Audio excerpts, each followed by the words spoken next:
Hare Krishna Mataji and Prabhuji, Sandvat Pranam. Thank you so much for joining today session. ధన్యవాదాలండి. మూడో రోజు మనకి ఇవాళ క్లాస్ అనేది చెప్పుకోబోతున్నాము.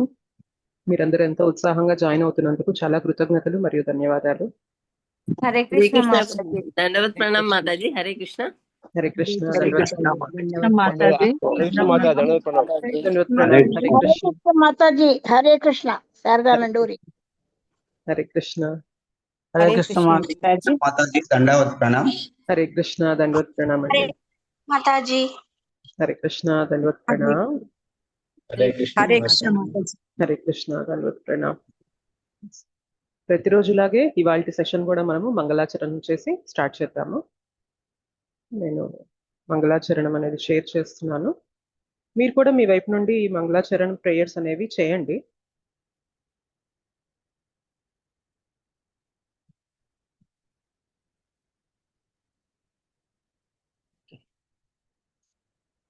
ఓం అజ్ఞానతిమిరాంధస్య జ్ఞానాంజనశలాకయా చక్షురున్మీలితం యేన తస్మై శ్రీ గురవే నమః. శ్రీచైతన్యమనోభీష్టం స్థాపితం యేన భూతలే స్వయం రూపః కదా మహ్యం దదాతి స్వపదాంతికం. వందేహం శ్రీగురోః శ్రీయుతపదకమలం శ్రీగురూన్ వైష్ణవాంశ్చ శ్రీరూపం సాగ్రజాతం సహగణ రఘునాథాన్వితం తం సజీవం సాద్వైతం సావధూతం పరిజన సహితం కృష్ణ చైతన్య దేవం శ్రీరాధా కృష్ణ పాదాన్ సహగణ లలిత శ్రీ విశాఖాన్వితాంశ్చ నమో విష్ణుపాదాయ కృష్ణ ప్రేష్టాయ భూతలే శ్రీమతే భక్తి వేదాంత స్వామి నితి నామినే. నమస్తే సారస్వతే దేవే గౌరవాణి ప్రచారిణే నిర్విశేష శూన్యవాది పాశ్చాత్యదేశతారిణే. నమో మహావదన్యాయ కృష్ణ ప్రేమ ప్రదాయతే కృష్ణాయ కృష్ణ చైతన్య నామ్నే గౌరద్విషే నమః. హే కృష్ణ కరుణా సింధో దీనబంధో జగత్పతే గోపేశ గోపికా కాంత రాధాకాంత నమోస్తుతే. తప్త కాంచన గౌరాంగి రాధే బృందావనేశ్వరి వృషభానుసుతే దేవి ప్రణమామి హరిప్రియే. వాంఛాకల్పతరుభ్యశ్చ కృపా సింధుభ్య ఏవ చ పతితానాం పావనేభ్యో వైష్ణవేభ్యో నమో నమః. జయ శ్రీ కృష్ణ చైతన్య ప్రభు నిత్యానంద శ్రీ అద్వైత గదాధర శ్రీవాసాది గౌర భక్త వృంద. హరే కృష్ణ కృష్ణ కృష్ణ హరే హరే హరే రామ రామ రామ హరే హరే. ముఖం కరోతి వాచాలం పంగుం లంఘయతే గిరిం యత్ కృపాతమహం వందే శ్రీగురుం దీనకారుణం పరమానంద మాధవం శ్రీ చైతన్య ఈశ్వరం.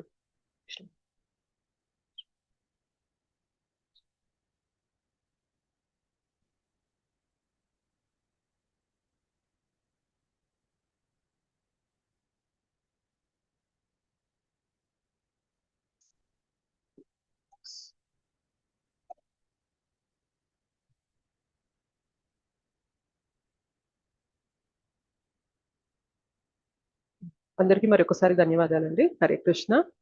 హరే మనం కృష్ణ మాతాజీ. ప్రణామాలు. హరే కృష్ణ. హరే ప్రణామాలు. కృష్ణ మాతాజీ. దండవత్ ప్రణామం. ధన్యవాద ప్రణామ్.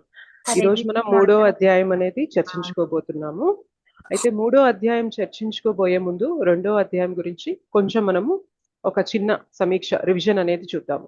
సో నిన్న రెండో అధ్యాయానికి మనం ఇచ్చుకున్న సంక్షిప్త నామం పేరేంటి గుర్తున్నది ఎవరికైనా? గీతా మాతాజీ. హరే కృష్ణ మాతాజీ. గీత. గీత. ఓకే, గీత. కొత్త వాళ్ళు చెప్పండి, ఓకేనా? అంటే ఇందులో మనకి ఆల్రెడీ భగవద్గీత క్లాసెస్ వినే వాళ్ళు కూడా ఉన్నారు కాబట్టి వారు కాకుండా కొత్తగా ఎవరైతే జాయిన్ అవుతున్నారో మన క్లాసెస్ వాళ్ళు చెప్పండి. గీత. గీత కరెక్ట్. జి అంటే ఏంటి? గురు. గురు. గురు. ఐ అంటే ఐడెంటిటీ. ఐడెంటిటీ, గుర్తింపు.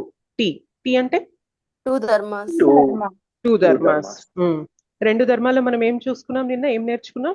స్వధర్మ స్వధర్మ సనాతన ధర్మం. స్వధర్మ సనాతన ధర్మ. ఏ అంటే ఆనంద. ఆనంద కరెక్ట్. జి గురువులో మనం ఏం తెలుసుకున్నాం? ఎవరైనా ఒకరు చెప్పండి. గురు.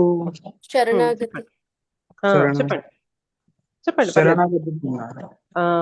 సో అర్జునుడు ఎటు ఎటు వెళ్ళాలో, ఏ నిర్ణయం తీసుకోవాలో దిక్కుతోచని స్థితిలో గురువుకి శరణాగతి చెందినప్పుడు గురువు గైడ్ చేశారు, ఆయనకి సరైన మార్గాన్ని చూపించారు. అలానే మన జీవితంలో కూడా సవాళ్ళు ఎదురైనప్పుడు మనం కూడా ప్రామాణిక గురువుకి మనము శరణాగతం అయినప్పుడు మనకి కూడా జీవితంలో ఏమి చేయాలి, ఏది కరెక్ట్, ఏది శ్రేయోదాయకం అనేది తెలుస్తుంది. సో అది మనం జీలో సరెండర్ లో తెలుసుకున్నాము, గురువుకి శరణాగతి పొందడం. ఐడెంటిటీలో ఏం తెలుసుకున్నాం మనం? ఎవరం? ఆత్మ. ఆత్మ. ఆత్మ. ఓకే, ఆత్మకి శరీరానికి వ్యత్యాసం ఏంటి చెప్పగలరా? స్థూల శరీరము ఇంకా సూక్ష్మ శరీరము. సూక్ష్మ శరీరం. ఓకే ఓకే, ఆత్మ. ఆత్మకి శరీరానికి డిఫరెన్సెస్ అన్నమాట, విభేదాలు చెప్పండి. ఆశనము లేదు. శరీరము సూక్ష్మ శరీరం. ఓకే, మనం ఎవరము? మనం ఆత్మలం. మనం ఆత్మ. ఓకే, మరి శరీరానికి సంబంధించిన దానికి, శరీరానికి సంబంధించిన వారికి ఏదన్నా అయితే మనము మరీ కుంగిపోవాలా? ఆలోచించండి. లేదు. లేదు, చిత్తప్రజ్ఞలో మనము బాగా మమేకమైపోయి ఉన్నాం కాబట్టి, శరీరమే నేను అనే భావనలో మమేకమైపోయి ఉన్నాం కాబట్టి వాళ్ళంతా కుంగిపోతున్నాం. నిన్న మనము కారుకి ఒక డెంట్ సొట్టపడింది దాని గురించి చర్చించుకున్నాం కదా. కారు మనం ఒక్కరమే అన్నంత మమేకమైపోయినప్పుడు ఏమైతుంది అంటే, కారుకి ఒక చిన్న స్క్రాచ్ పడినా కూడా అదేదో మన గుండె పైన పడిందా అన్నంత ఇదిగా మనము బాధపడతాం, ఎందుకంటే ఆ అటాచ్మెంట్ ఉంది, మనం అంత మమేకమైపోయి ఉన్నాం కాబట్టి. ఓకే, సో ఇప్పుడు మనం తెలుసుకోవాల్సింది ఏంటంటే, మనం ఆత్మలము. శరీరానికి ఒక్కొక్కసారి సుఖం వస్తుంది, ఒక్కోసారి దుఃఖం వస్తుంది. మనము వాటిని సహించి ఆత్మస్థరంలో, మన శరీర స్థరంలో మన కర్తవ్యాలు ఏవైతే ఉన్నాయో అవి చేసుకుంటూ వెళ్ళాలి. ఆ 2 కర్తవ్యాలు ఏమనుకున్నాం నిన్న? 2 ధర్మాలు. స్వధర్మము, సనాతన ధర్మం. స్వధర్మం అంటే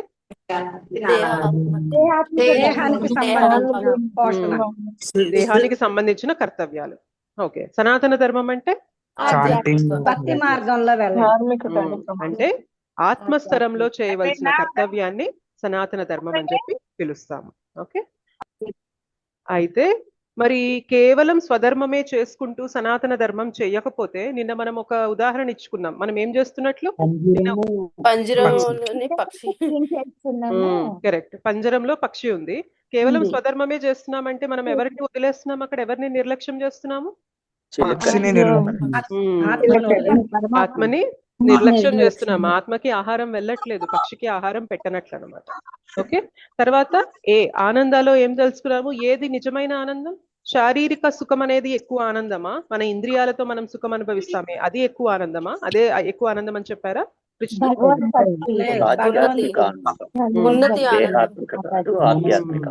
సో ఇంద్రియాలతో మనము ఇంద్రియాల సుఖం కోసం పరిగెత్తినంత వరకు కూడా మనము అధోగతి పాలు చెందుతూ ఉంటాము. కానీ మన ఇంద్రియాల్ని మనం నియంత్రించుకోవాలి. ఎలా నియంత్రించుకోవాలి అంటే, ఒక తాబేలు ఎలా అయితే దాని దగ్గరికి ఏదన్నా ప్రమాదం ఆపద వస్తుందంటే ఇంద్రియాలన్నీ ఇలా లోపలికి ముడిచేసుకుంటుందో, తన షెల్ ఏదైతే తన పైన ఉంటుంది కదా, షెల్ ప్రొటెక్షన్, అందులోకి లోపలికి తీసేసుకుంటుందో, మనం కూడా మన ఇంద్రియాలను అంతా నిగ్రహించుకోవాలి. అయితే అలా మనకి చేయలేని ఇదిలో ఉంటాం కదా, మనము అట్లా లోపలికి తీసుకునేంత స్థితిలో మనం ఉన్నాం. కాబట్టి అంతకన్నా ఉత్తమమైన మార్గం ఏంటి అంటే, మనము ఉన్నతమైన ఆనందాన్ని పొందాలి. ఉన్నతమైన ఆనందం ఏంటి? భక్తి మార్గంలో నామస్మరణ. కరెక్ట్, మనం భక్తి, భగవంతునికి చేసే సేవ, భగవంతుని కథ శ్రవణం చేయడం, భగవన్ నామం జపించడం, ఇవన్నీ కూడా మనకి ఉన్నతమైన ఆనందాన్ని ఇస్తాయి. ఓకే, ఇవి నిన్న మనం క్లాస్లో చర్చించుకున్న అంశాలు. ఓకే, గుడ్, అందరూ చాలా బాగా చెప్పారు, చక్కగా వింటున్నారని అర్థమైంది. అయితే నిన్న భగవంతుడు ఏం చెప్తారంటే, ఈ ఇంద్రియ సుఖాల వెనక పరిగెడుతూ ఉన్న వ్యక్తికి సుఖం ఉండదు, మనశ్శాంతి కూడా ఉండదు. అలా కాకుండా ఉన్నతమైన ఆనందం కోసం తపిస్తున్న వ్యక్తికి అటు సుఖము ఇటు మనశ్శాంతి రెండూ ఉంటాయి అని చెప్పి చెప్తారనమాట. మనకి 2వ అధ్యాయంలో చివరి శ్లోకాల్లో అది వస్తుంది. ఓకే, ఇప్పుడు అర్జునకి డౌట్స్ అనేవి మొదలవుతాయి అన్నమాట. చూద్దాం. ఇవాల్టి సెషన్ కూడా కృష్ణ కృపామూర్తి ఏసీ భక్తి వేదాంత స్వామి శ్రీల ప్రభుపాదుల వారికి అంకితం. శ్రీల ప్రభుపాద్ కి జై. ఎస్, ఇవాళ చాప్టర్ పేరు కర్మయోగము, అధ్యాయం పేరు 3వ అధ్యాయం ఇది కర్మయోగము. దీనికి మనం ఇచ్చుకున్న సంక్షిప్త నామం పేరు TREE. టి అంటే త్యాగము, ఆర్ అంటే రెగ్యులేటెడ్ యాక్టివిటీస్, నియంత్రిత కార్యకలాపాలు. ఓకే, మన కార్యకలాపాలు ఎలా నియంత్రణతో చేయాలి అనేది ఉంటుంది ఇక్కడ. ఈ అంటే ఎగ్జాంపులరీ, ఆదర్శప్రాయంగా ఎలా ఉండాలి. ఈ అంటే ఎనిమి, మన ఎనిమి ఎవరు, మన శత్రువు ఎవరు, కామము అని చెప్తున్నారు. అయితే ఒక్క నిమిషం.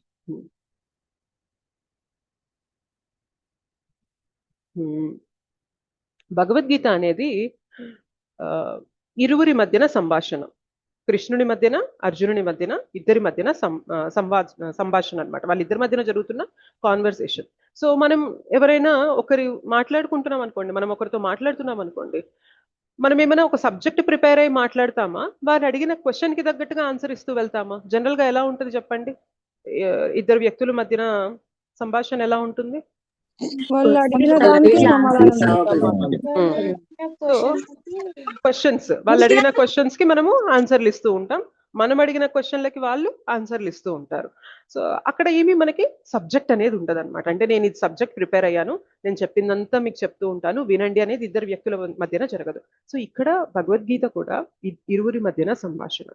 సో భగవంతుడు ఎప్పుడైతే అర్జునుడు శరణాగతి పొందాడో, భగవంతుడు మొత్తం జ్ఞానాన్ని ఇచ్చేస్తారనమాట 2వ అధ్యాయంలో. 2వ అధ్యాయం చాలా పెద్ద అధ్యాయం, మనకి 72 శ్లోకాలు ఉంటాయి. మళ్ళీ 18వ అధ్యాయం కూడా 78 శ్లోకాలు ఉంటాయి. ఈ 2 పెద్ద అధ్యాయాలు మనకి భగవద్గీతలో. ఈ 2వ అధ్యాయంలో భగవంతుడు అర్జునుడు శరణాగతి పొందేసరికి తన మనసులో ఉన్నది, చెప్పాలనుకున్నదంతా కూడా చెప్పేస్తారు. ఇప్పుడు కూడా మనం కూడా అంతే కదా, ఎప్పుడైనా మనం కలవక ఒక వ్యక్తిని కలిసి, చాలా ప్రియమైన వ్యక్తి, చాలా రోజులు మనం గ్యాప్ వచ్చేసింది, మనం కలిసిన తర్వాత ఒక్కసారి ఏదన్నా ఒక చిన్నప్పటి విషయం గుర్తు చేశారనుకోండి, మనం ఏం చేస్తాము? మొత్తం టక మనకి గుర్తున్నదంతా చెప్పాలి అని ప్రయత్నం చేస్తుంటామా లేదా? అలాగే భగవంతుడు కూడా ఏంటి అంటే, అర్జునుడు ఇప్పుడు కరెక్ట్ మార్గంలోకి వచ్చాడు, నాకు శరణాగతి పొందాడు అని చెప్పి చాలా సంతోషంతో, మనం ఆనందం వస్తే ఒక్కొక్కసారి ఇంకా మాటలు ఆపము, చెప్పేస్తూ ఉంటాం గలగల. అలా కృష్ణుడు కూడా మొత్తం చెప్పేశారనమాట. ఇంత చెప్పేసరికి అర్జునుడికి కన్ఫ్యూజన్ వచ్చేసింది. ఓకే, సో మీకు తెలుసా భగవద్గీత ఎంత సమయంలో చెప్పారో? మనం ఒక్కొక్క అధ్యాయము 1.5 గంటన్నర చర్చించుకుంటున్నాం. మనం చర్చించుకుంటున్నది కూడా చాలా పైన సూక్ష్మంగా చర్చించుకుంటున్నాం. ఒక్కొక్క శ్లోకంలోకి వెళ్ళి చర్చించుకుంటే ఒక్కొక్క శ్లోకానికే మనము చాలాసేపు ఇవ్వచ్చు దాని గురించి డిస్కషన్ అనేది. అలాంటిది మనం ఒక్కొక్క అధ్యాయానికి 1 గంటన్నర సమయం చర్చించుకుంటున్నాం. మొత్తం భగవద్గీత ఎంత సమయంలో చెప్పుంటారో తెలుసా? ఎవరైనా గెస్ట్ చేయగలరా? 1.5 hours. ఒక ముహూర్తం అంటారు. లేదు, ఒక ముహూర్తం అంటారు. ఒక ముహూర్తం అంటే 45 నిమిషాల నుండి 48 నిమిషాల లోపు, 45 to 48 నిమిషాల లోపు మనకి భగవద్గీత మొత్తం చెప్పడం జరిగింది. అంటే వాళ్ళు అసలు ఏ లెవెల్లో ఉన్నారో ఆలోచించండి. కృష్ణ అర్జున ఏ లెవెల్లో మాట్లాడుకుంటున్నారో ఆలోచించండి. సో కృష్ణ చెప్తూ ఉన్నారు, అర్జున క్వశ్చన్లు అడుగుతున్నారు, కృష్ణ చెప్తూ ఉన్నారు, అర్జున క్వశ్చన్లు అడుగుతున్నారు. ఇదంతా కూడా మొత్తం 700 శ్లోకాల సంభాషణ అంతా కూడా ఒక ముహూర్త కాలంలో జరిగింది. మరి ఇంత చెప్తున్నప్పుడు అర్జునుడికి కన్ఫ్యూజన్ రావడం అనేది సహజమా కాదా? ఒక్కసారిగా అంత ఫాస్ట్ గా అన్ని వివరాలు విన్నప్పుడు సహజమే కదా, వచ్చేస్తుంది కదా కన్ఫ్యూజన్ అనేది. ఎస్. సో అర్జునుడి ఈ 3వ అధ్యాయం అనేది అర్జునుడికి వచ్చిన కన్ఫ్యూజన్, ఆ క్వశ్చన్ తో స్టార్ట్ అవుతుంది అనమాట, ఆ ప్రశ్నతో మొదలవుతుంది. సో ఏంటి ఆ ప్రశ్న అంటే, కృష్ణ 2వ అధ్యాయం చెప్తున్నప్పుడు, నువ్వు ఆత్మవి, నీ కర్తవ్యాన్ని నువ్వు వదలకూడదు, కృప కరుణ దేనిపైన చూపించాలి అంటే వారి ఆత్మలపైన చూపించు, వారి శరీరాలపైన కాదు అని చెప్పి నిన్న భగవంతుడు చెప్పారు. నువ్వు లేచి యుద్ధం చేయాలి అని చెప్తున్నారు. నువ్వు చంపుతానంటున్నావు కానీ చంపేది కేవలం శరీరాలు మాత్రమే, ఆత్మలు కాదు అని క్లారిటీ ఇచ్చారు కృష్ణ అక్కడ. అయితే 2వ అధ్యాయం చివరికి వచ్చేసరికి ఏమంటున్నారు అంటే, నువ్వు ఇంద్రియ సుఖం కోసం వెళ్తే నువ్వు మనశ్శాంతి ఉండదు, నువ్వు ప్రశాంతంగా బ్రతకాలి అంటే నువ్వు ఉన్నతమైన ఆనందాన్ని పొందాలి అని చెప్పి చెప్తారు. ఓకే, ఇప్పుడు ఈ 2 మాటలు చూసినట్లయితే అర్జునుడికి కన్ఫ్యూజన్ వచ్చేసింది అనమాట. ఒకవైపేమో లేచి యుద్ధం చేయమంటున్నారు, ఇంకొక వైపేమో మనశ్శాంతిగా ప్రశాంతతని పొందాలి అంటే నువ్వు ఇంద్రియ సుఖాల వెనక పరిగెత్తకుండా నువ్వు భగవద్ భక్తి మార్గాన్ని స్వీకరించు అని చెప్తున్నారు. సో ఒకవైపు ప్రశాంతత అంటున్నారు, ఒకవైపు యుద్ధం అంటున్నారు, ఒకవైపు పీస్ అంటున్నారు, ఒకవైపు వార్ అంటున్నారు. రెండు అసలు సమతుల్యంగా ఉన్నాయా చెప్పండి? లేవు ఎగ్జాక్ట్లీ. సో అర్జునుడు ఇది వినగానే కన్ఫ్యూజన్ వచ్చేసింది అనమాట. ఇప్పుడు అర్జునుడు క్వశ్చన్ అడుగుతున్నారు. 3వ అధ్యాయంలో మొదటి శ్లోకంలో క్వశ్చన్ అడుగుతారు. ఏమడుగుతారంటే, కృష్ణ నాకు నువ్వు 2 విధాలుగా మాట్లాడుతుంటే నాకు అసలు క్లారిటీ లేదు, నాకు ఏం చేయాలో తోచట్లేదు, నాకు క్లియర్ గా చెప్పు. ఒకవైపు యుద్ధం చేయమంటున్నావు, ఒకవైపు భగవత్ భక్తి మార్గంలో నువ్వు ఉన్నతమైన ఆనందాన్ని పొందమంటున్నావు. నేను కర్మ చేయాలా, వైరాగ్యం తీసుకోవాలా, ఓకే సన్యాసం తీసుకోవాలా అని అడుగుతున్నారు. ఓకే, అర్జున క్వశ్చన్ ఏంటి? కర్మ చేయాలా అంటే యుద్ధం చేయాలా, లేక ప్రశాంతత కోసము మనశ్శాంతిగా పీస్ ని పొందడం కోసము నేను ఇటు వైరాగ్య మార్గాన్ని తీసుకోవాలా, సన్యాస మార్గాన్ని తీసుకోవాలా అనేది అర్జునకు వచ్చిన క్వశ్చన్. ఓకే, కర్మన సన్యాసమా అని క్వశ్చన్. ఓకే, కృష్ణ దానికి ఆన్సర్ ఇస్తున్నారు. ఓ అర్జున, 2 మార్గాలు ఉన్నాయి. ఇటు సాంఖ్యయోగము, అటు బుద్ధి యోగము, 2 చేయొచ్చు. సాంఖ్యయోగం ఏంటి అంటే ఆత్మ సాక్షాత్కారము, జ్ఞానంతో కూడిన వైరాగ్యము. కర్మయోగము లేదా బుద్ధి యోగము అంటే జ్ఞానంతో కూడిన కర్మ. ఈ చాప్టర్, ఈ అధ్యాయం కొంచెం టెక్నికల్ గా ఉంటుంది, కొంచెం కష్టంగా అనిపించవచ్చు. వీలైనంత సులభతరం చేసి చెప్పడానికి ప్రయత్నం చేస్తాను నేను. బట్ మీరు కూడా కొంచెం జాగ్రత్తగా శ్రద్ధ పెట్టి వినడానికి ప్రయత్నం చేయండి. ఓకే, సో అర్జున అడిగిన క్వశ్చన్ కర్మన సన్యాసమా. కృష్ణ ఏం చెప్తున్నారంటే కర్మ చేయొచ్చు, సన్యాస మార్గం కూడా తీసుకోవచ్చు. అయితే ఎవరు ఎప్పుడు ఏది తీసుకోవాలి అనే దానికి కొన్ని రూల్స్ ఉన్నాయి.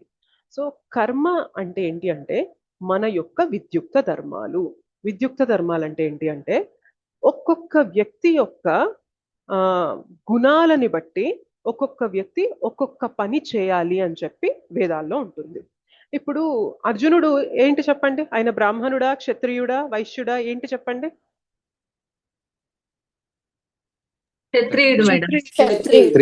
కరెక్ట్. ఆయన ధర్మం ఏంటి చెప్పండి? ఆయన ఏం చేయాలి?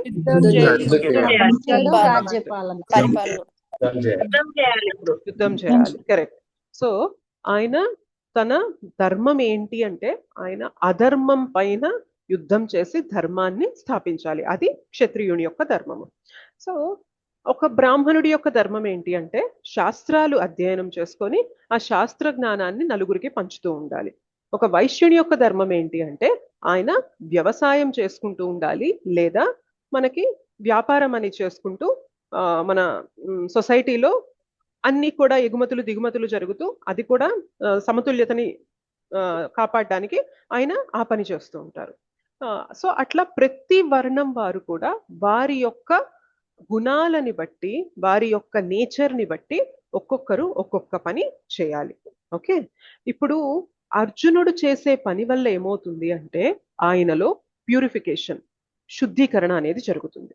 మనం మన ధర్మాలు చేస్తున్నప్పుడు, మన కర్మలు మనం ఆచరిస్తున్నప్పుడు మనలో పవిత్రీకరణ, శుద్ధీకరణ అనేది జరుగుతూ ఉంటుంది. సో ఇది ఒక మార్గం, ఇది కర్మ మార్గం అన్నమాట. ఓకే, ఇంకొక మార్గం ఏంటి? సన్యాస మార్గం. సన్యాస మార్గం అంటే ఏంటి అంటే కర్మలేమీ చేయకుండా వదిలేసి అన్నిటినీ త్యజించి వెళ్ళిపోవడం. ఓకే, ఇది సన్యాస మార్గం. అయితే ఇప్పుడు అర్జునుడికి కృష్ణ ఏం చెప్తున్నారంటే, అర్జున నువ్వు కర్మ మార్గాన్ని స్వీకరించు. సన్యాస మార్గాన్ని ఎవరు స్వీకరించాలి అంటే ఎవరైతే కర్మ మార్గాన్ని పూర్తిగా చేసి వాళ్ళు పవిత్రులయ్యి వాళ్ళు జ్ఞానాన్ని పొందుతారో అప్పుడు మాత్రమే వాళ్ళు జ్ఞాన మార్గంలో ఇంకా ముందుకు వెళ్తూ వాళ్ళు కర్మల్ని త్యజించవచ్చు. ఓకే, సో కర్మలు చెయ్యకుండా మనము ప్యూరిఫై అవ్వకుండా వైరాగ్యం తీసుకోకూడదు. సో అర్జున నువ్వేం చేస్తావంటే నీకు ఇప్పుడు ఉత్తమమైన మార్గం ఏంటి అంటే నువ్వు కర్మనే చెయ్యి అని అంటున్నారు. అయితే ఆ కర్మని ఎలా చేయాలి అంటే కర్మ యొక్క ఫలితాల పైన వ్యామోహం లేకుండా చేయాలి.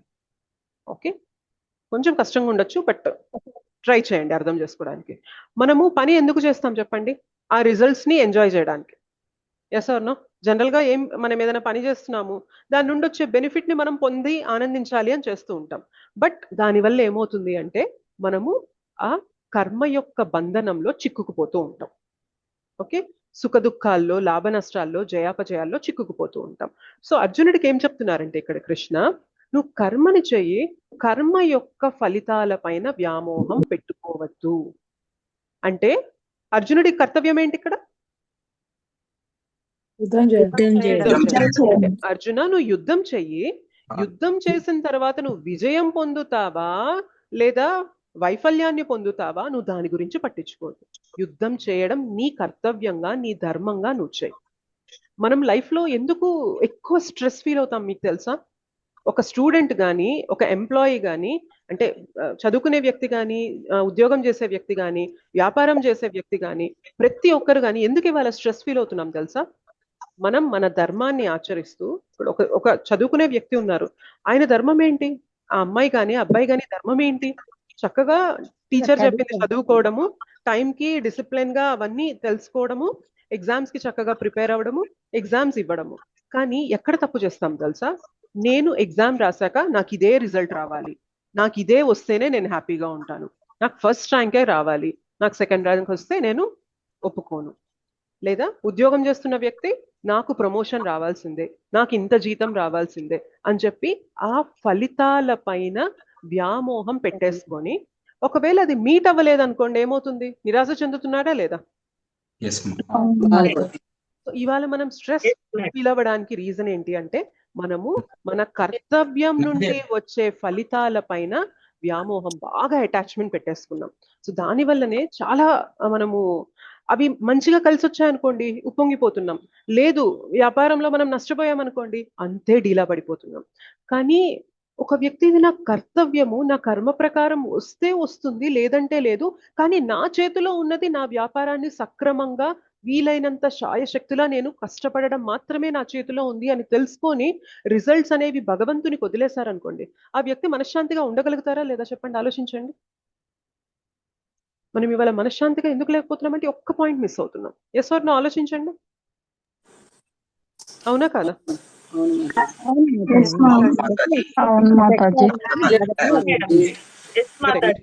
కరెక్ట్. సో మనము ఆ వ్యామోహం అనేది లేకుండా పని చేయాలి అని చెప్పి అర్జునాకి చెప్తున్నారు అనమాట. యుద్ధం చేయి, నీ కర్తవ్యం, నువ్వు ఒక క్షత్రియుడిగా నీ ధర్మము నువ్వు యుద్ధం చేయడం, నువ్వు యుద్ధం చేయి. కానీ యుద్ధం ఎలా చేయాలి అంటే అటు ఫలితాల పైన, నువ్వు గెలుస్తావా ఓడుతావా అనవసరం, కానీ నువ్వు ఎలా యుద్ధం చేయాలి అంటే నేను గెలవాలి అన్న ఉద్దేశంతోనే యుద్ధం చేయాలి. ఓకే, మన ప్రయత్నం గెలవాలి అనే దానిపైనే ఉండాలి, కానీ రిజల్ట్ పైన మమేకం అవ్వకూడదు. ఒకవేళ ఓడిపోయినా, ఒకవేళ నష్టపోయినా, ఒకవేళ మనం అనుకున్నంత పర్సంటేజ్ రాకపోయినా మనం కుంగిపోకూడదు. ఎక్కడ తప్పు జరిగిందో మనము అనలైజ్ చేసుకొని ఇంకొకసారి ఆ తప్పుని సరిదిద్దుకోవాలి. కానీ కొంతమంది అయితే ఎంత రిజల్ట్స్ పైన మమేకం పెట్టుకుంటారంటే ఆత్మహత్యల దాకా వెళ్ళిపోయిన కేసెస్ కూడా ఉంటాయి. Yes or no? అవునా కదా చెప్పండి? ఐఐటి కోసమో దేనికోసమో ప్రయత్నం చేస్తూ ఉంటారు, బట్ వాళ్ళు అనుకున్నంత మార్క్స్ రావు, వాళ్ళు అనుకున్న ప్లేస్ లో సీట్ రాదు, ఇమీడియట్ గా వాళ్ళు చనిపోవడానికి కూడా సిద్ధపడిపోతుంటారు. విన్నారా లేదా ఇట్లాంటివి?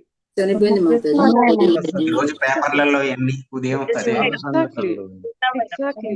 అందుకే భగవద్గీత మనకి యుద్ధ భూమిలో చెప్పారు కానీ భగవంతుడు, ఇందులో భగవద్గీతలో యుద్ధానికి సంబంధించిన శ్లోకాలు 10, 12, 15 తప్ప ఎక్కువ ఉండవు. మిగిలినవంతా జీవితానికి సంబంధించిన సత్యాలే. నిన్నంతా ఆత్మ గురించి తెలుసుకున్నాం, నిన్నంతా ఇంద్రియాల వెనక వెళ్ళకూడదని తెలుసుకున్నాం, నిన్నంతా మన 2 ధర్మాల గురించి తెలుసుకున్నాం. ఇప్పుడు కర్మయోగంకి వచ్చేసరికి మనం కర్మని ఎలా ఆచరించాలో భగవంతుడు చెప్తున్నారు. నీ కర్మాచరణ నువ్వు చెయ్యాలి. నువ్వు అన్ని కర్మల్ని వదిలేసి నేనేం చేయను అని కూర్చుంటే తప్పు, అది తప్పు. నీ బాధ్యతల్ని నువ్వు చేయాలి. ఎలా చేయాలి? రిజల్ట్స్ పైన, ఆ కర్మ ఫలాల పైన నువ్వు మమకారం అనేది, అతి మమకారం పెట్టుకోకుండా నువ్వు నీ కర్తవ్యంగా చేసావనుకో ప్రశాంతంగా ఉంటావు. నువ్వు చేయాల్సిన మార్గం అది అర్జున అని చెప్పి చెప్పారనమాట. సో ఇందులోండి మనం తీసుకోవాల్సిన లెసన్ మీకు అర్థమైందా? Yes or no?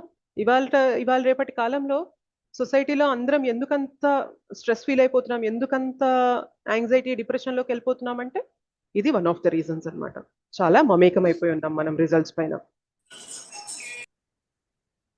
Yes, fine. So ఇది చెప్పిన తర్వాత నెక్స్ట్ కృష్ణ ఏమంటున్నారంటే, సో ఇప్పుడు అర్థమైంది కదా, సాంఖ్యయోగం అంటే కర్మల్ని త్యజించి వైరాగ్యం వైపు వెళ్ళిపోవడం, బుద్ధి యోగం అంటే మన యొక్క గుణాలని బట్టి మనం ఏ కర్తవ్యం అయితే చేయగలమో ఆ కర్తవ్యాలని మనము చేయాలి. అయితే వాటి ఫలాల పైన ఆపేక్ష అనేది లేకుండా చేయాలి. ఓకే. ఇప్పుడు మనకి త్యాగ గురించి చెప్తున్నారు. నిజమైన వైరాగ్యం అంటే ఏంటి, కపట వైరాగ్యం అంటే ఏంటి? ఫస్ట్ కపట వైరాగ్యం గురించి చెప్తున్నారు కృష్ణ. ఎవరైనా ఒక్కరు ఈ శ్లోక చదువుతారా? హ్యాండ్ రైస్ చేశారు. విజయశ్రీ మాతాజీ, మీరు ఈ శ్లోక చదువుతారా? విజయశ్రీ మాతాజీ.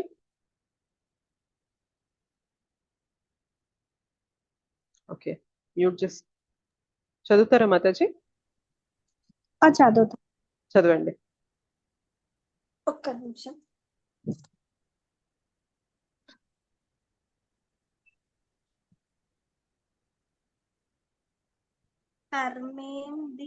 కర్మేంద్రియాని ఓకే ఓకే, ఒక్క నిమిషము. నేను శ్లోక చదువుతాను, మీరు కింద అనువాదం చదవండి. ఓకేనా? కర్మేంద్రియాణి సంయమ్య యయాస్తే మనసా స్మరన్ ఇంద్రియార్థాన్ విమూఢాత్మా మిథ్యాచారస్స ఉచ్యతే. అనువాదం చదవండి మాతాజీ. కర్మేంద్రియములను నిగ్రహించినను మనస్సు ఇంద్రియార్థములందు మగ్నమై యుండువాడు నిశ్చయముగా తనను తాను మోసగించుకొనుచు మిథ్యాచారి అనబడును. థ్యాంక్ యూ మాతాజీ. ఇక్కడ ఏమంటున్నారు చూసారా?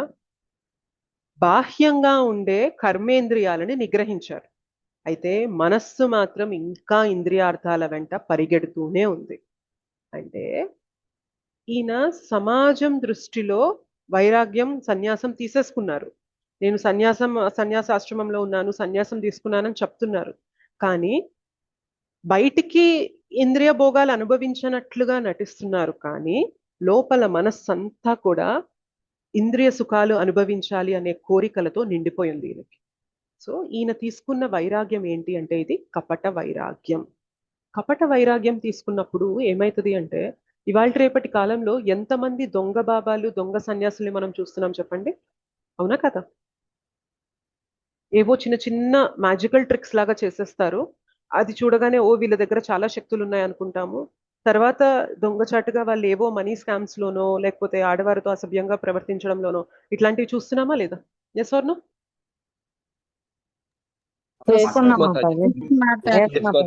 ఇటువంటి వారిని ఏమంటున్నారంటే కృష్ణ ఇక్కడ, ఇది కపట వైరాగ్యం, వీళ్ళు మిథ్యాచారులు అని అంటున్నారు అనమాట. ఒక సన్యాసి ఎలా ఉండాలి, ఒక నిజమైన వైరాగ్యం అనేది ఎలా ఉండాలి అంటే, కేవలం బాహ్యంగా ఇంద్రియ సుఖాల నుండి లోపలికి తీసుకోవడం మాత్రమే కాదు, బాహ్యంగా ఇంద్రియ సుఖాల్లో మనం అనుభవించకూడదు అని ఇది మాత్రమే కాదు, బట్ మానసికంగా కూడా మనము ఇంద్రియాలని నిగ్రహించగలగాలి. అప్పుడే ఆ వ్యక్తి నిజమైన వైరాగి, అసలైన వైరాగ్యం కలిగిన వాడు. లేదంటే అది కపట వైరాగ్యం. ఏమైతుంది అంటే, మనస్సులో ఎప్పుడైతే ఆలోచనలు సుఖాల వెనక, ఇంద్రియ భోగాల వెనక ఉన్నాయో, ఆ ఆలోచనలను తీర్చుకోవడానికి ఈయన సమాజం దృష్టిలో అన్ని ఆపేసినట్లుగా ఉన్నారు కదా. సో ఈయనకి ఆ కోరికలు తీర్చుకోవాలంటే ఏం చేస్తారు? ఆయన బాహాటంగా చేయరు, కానీ దొంగచాటుగా చేస్తారు, అవునా కదా? సో దొంగచాటుగా చేస్తూ ఆయన ఇంకా చెయ్యకూడని తప్పుల్లోకి దిగజారిపోతూ ఉంటారనమాట. సో ఇటువంటి వ్యక్తిని మిథ్యాచారి అని పిలుస్తున్నారు. సో ఎవరు వైరాగ్యం తీసుకోవడం కరెక్ట్ అంటే, బాహ్యంగా మాత్రమే ఇంద్రియ సుఖాల నుండి దూరంగా ఉండగలిగే వ్యక్తి మాత్రమే కాదు, కానీ అంతరంగికంగా మానసికంగా కూడా ఎవరైతే శుద్ధంగా ఉంటారో వారు మాత్రమే వైరాగ్యం తీసుకోవాలి. అంటే అర్థం ఏంటి? వైరాగ్యము, సన్యాసం తీసుకోవడం అంటే వారు మాత్రమే వారి విద్యుక్త ధర్మాలని త్యజించాలి. మిగిలిన వాళ్ళు త్యజించేశారనుకోండి, ఏమవుతుంది? తప్పు చేసేస్తారా లేదా? అర్థమవుతుందా? కష్టంగా ఉందా? అర్థమవుతుంది. చెప్పండి మాతాజీ. ఇందాకేమనుకున్నాము, రెండు మార్గాలు ఉన్నాయి. కర్మ చేసి శుద్ధీకరణ చెందడం ఒక మార్గం అయితే, మన కర్మల్ని త్యజించి సన్యాసిలాగా బ్రతకడం అనేది ఇంకొక మార్గం. అయితే అర్జునుడికి ఏం చెప్తున్నారు? నువ్వు కర్మని చెయ్యి అని చెప్తూ, ఒకవేళ ఈ సన్యాస మార్గంలో ఉంటే నష్టాలేంటి అని చెప్తున్నారు. సన్యాస మార్గంలో సరైన మనకి శుద్ధీకరణ జరగలేదనుకోండి, బాహ్యంగా మనము అన్ని ఆపేసినట్లుగా నటిస్తుండొచ్చు, కానీ మానసికంగా, అంతరంగికంగా మనలో శుద్ధీకరణ జరగలేదు. కాబట్టి అట్లాంటి వ్యక్తులు తప్పు క్రియలు చేసే ప్రమాదం ఉందన్నమాట. సొసైటీలో వాళ్ళు చాలా తప్పుడు పనులు చేస్తూ ఉంటారు, కానీ అది కనిపించదు. ఎప్పుడైతే ఒక్కసారి అది వెలుగులోకి వచ్చిందో అర్థమవుతుంది, ఇంత గొప్ప వ్యక్తి అనుకున్నాను, ఇట్లాంటి పనులు ఈయన చేసింది అని చెప్పి మనకి తెలుస్తుంది. సో ఈయన ఎందుకు ఈ మార్గాన్ని చూస్ చేసుకోవాలి? ఈయన ఈ మార్గంలోనే ఉండి కర్మని చేస్తూ నియంత్రంగా బ్రతుకుతూ తన సుఖాలు, ఇంద్రియ భోగాలు ఏవైతే అనుభవించాలనుకుంటున్నారో వాటిని ధార్మికంగా అనుభవిస్తూ మెల్లగా పవిత్రీకరణ చెంది ఆయన ఈ మార్గంలోకి రావచ్చు కదా.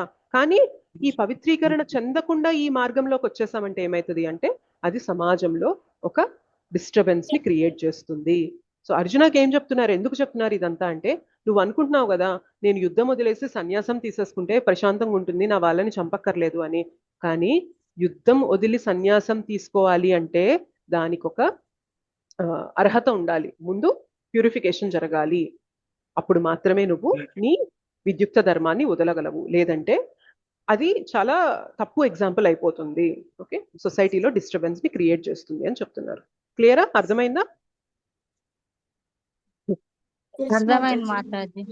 ఓకే, ఇంకేమంటున్నారు చెప్పు.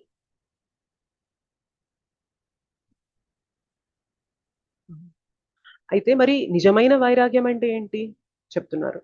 యజ్ఞార్థాత్ కర్మణోన్యత్ర లోకోయం కర్మ బంధన తదర్థం కర్మ కౌంతేయ ముక్త సంఘ సమాచర.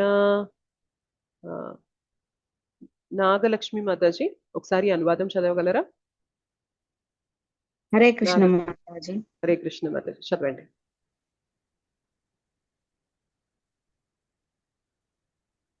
విష్ణువు కొరకై యజ్ఞ రూపమును కర్మ నొనరింపవలెను, లేనిచో ఈ భౌతికమును కర్మ బంధకారముగా కాగలదు. కావున ఓ కుంతి పుత్ర, నీ విద్యుక్త ధర్మములను అతని ప్రీత్యర్థమే కాంచింపుము. ఆ విధముగా నీవు బంధము నుండి సదా ముక్తుడు ఉండగలవు. ధన్యవాదాలు మాతాజీ, థ్యాంక్ యూ. హరే కృష్ణ మాతాజీ. హరే కృష్ణ. ఇక్కడ ఏం చెప్తున్నారంటే అర్జునుడి యొక్క ఇంకొక క్వశ్చన్ కి ఆన్సర్ చేస్తున్నారు. అర్జునుడికి 4 క్వశ్చన్లు ఉన్నాయి మొదటి అధ్యాయంలో. ఎవరికైనా గుర్తున్నాయా? ఎందుకు నేను యుద్ధం చేయను అని చెప్పి చెప్పారు అర్జునుడు మొదటి అధ్యాయంలో? మనం అనుకున్నాం కదా, రీజన్స్ చెప్పారు కొన్ని అర్జున. అందరూ బంధువులే అని. ఓకే, బంధు ప్రీతి, పాపాలు, కరుణ ఒకటి, పాపం వస్తుంది, నేను నరకానికి వెళ్తాను. పాపం వస్తుంది అని అంటారు. కరెక్ట్. ఆ పాపం వస్తుంది అనే దానికి ఇక్కడ మనకి ఎందుకు పాపం వస్తుంది అనుకుంటున్నావు, పాపం రాకుండా ఎలా చేయాలి, కర్మబంధనంలో చిక్కుకోకుండా ఎలా చేయాలి అనేది ఇప్పుడు చెప్తున్నారు అనమాట కృష్ణ. సో ఏమంటున్నారు ఇక్కడ, విష్ణువు కొరకై యజ్ఞ రూపమున కర్మ నొనరింపవలను, లేనిచో ఈ భౌతిక జగమున కర్మ బంధకారము కాగలదు. కావున ఓ కుంతిపుత్ర, నీ విద్యుక్త ధర్మములను అతని ప్రీత్యార్థమే కావింపుము. ఆ విధముగా నీవు బంధనము నుండి సదా ముక్తుడిగా ఉండగలవు. సో ఎవరి కోసం కర్మని చేయమంటున్నారు చూసారా ఇక్కడ? విష్ణువు కొరకు కర్మని ఉనరింపవలను, లేదంటే ఈ భౌతిక జగత్తులో మనం చేసే కర్మ మనల్ని బంధిస్తుంది. నువ్వు ఇంతమందిని చంపితే ఆ పాపమంతా నాకు వస్తుంది అని అనుకుంటున్నావు కదా, కానీ ఆ పాపపు బంధనంలో నువ్వు చిక్కుకోకుండా ఉండాలి అంటే నువ్వేం చేయాలి తెలుసా? ఇది భగవంతుని ప్రీత్యార్థమై నువ్వు చేసి, అంటే నీ కర్మని నువ్వు చేసి ఆ ఫలితాలని భగవంతునికి నువ్వు నివేదన చేయాలి, అర్పించాలి. దాన్ని కర్మ యోగము అని అంటారు. మన 3వ అధ్యాయం పేరేంటి? కర్మ యోగము. కర్మ చేస్తున్నాము, ఇంకా స్పెసిఫిక్ గా చెప్పాలి అంటే నిష్కామ కర్మ యోగము అంటారు. కర్మ అంటే మన కర్తవ్యం చేయడం, నిష్కామ అంటే ఫలితాలపైన వ్యామోహం లేకుండా కర్తవ్యం చేయడం. నిష్కామ కర్మ యోగము అంటే మన కర్తవ్యం చేయడం, ఫలితాలపైన వ్యామోహం అనేది లేకుండా చేయడం, ఫలితాలని యోగము అంటే ఇంతకుముందు మొదటి అధ్యాయంలో చెప్పాను కదా, నిన్న చెప్పుకున్నాం. మొదటి అధ్యాయం యోగము అంటే మనం భగవంతునితో అనుసంధానం చెందే ప్రక్రియని యోగం అంటారు. అంటే భగవంతునితో కనెక్ట్ అయ్యే ప్రాసెస్ ని యోగము అంటారు అనమాట. ఇక్కడ ఎలా కనెక్ట్ అవ్వమంటున్నారు అంటే మన కర్మ నుండి వచ్చిన ఫలితాలని భగవంతునికి అర్పించడం ద్వారా భగవంతునితో మనము సంబంధాన్ని ఏర్పరచుకుంటున్నాం. కాబట్టి ఈ పద్ధతిని ఏమంటారు అంటే నిష్కామ కర్మ యోగము. అర్థమైందా? క్లియరా? ఎస్, అర్థమైందా? అర్థమైంది మాతాజీ. అర్థమైంది Mataji. Okay. Hare so Krishna Mataji, either it is good or bad, కర్మల్ని మొత్తం విష్ణుకి ఇవ్వటం, అది గుడ్ అయినా బ్యాడ్ అయినా. ఓకే, గుడ్ అని బ్యాడ్ అని కాదు, కానీ కర్మ అంటేనే విద్యుక్త ధర్మం. విద్యుక్త ధర్మం అంటేనే వేదాల్లో మనకి చెప్పబడింది. వేదాల్లో చెప్పబడింది అంటేనే అది ధార్మికమైన కర్మ. సో గుడ్ ఆర్ బ్యాడ్ అనే క్వశ్చన్ లేదు, ఎందుకంటే దిస్ ఇస్ ఆల్రెడీ గుడ్. కర్మ అంటేనే ఇక్కడ విద్యుక్త ధర్మం, కాబట్టి విద్యుక్త ధర్మం అంటేనే వేదాల్లో చెప్పబడింది. వేదాల్లో చెప్పబడిందంతా కూడా ధార్మికంగానే ఉంటుంది, అధార్మికంగా ఉండదు. సో దీనివల్ల వచ్చే రిజల్ట్స్ అనేవి మంచివే, కానీ సక్సెస్ ఆ ఫెయిల్యూరా, పాజిటివా నెగిటివ్ రిజల్టా అది మనం పట్టించుకోము. ఆ రిజల్ట్ ని భగవంతునికి ఇస్తాం.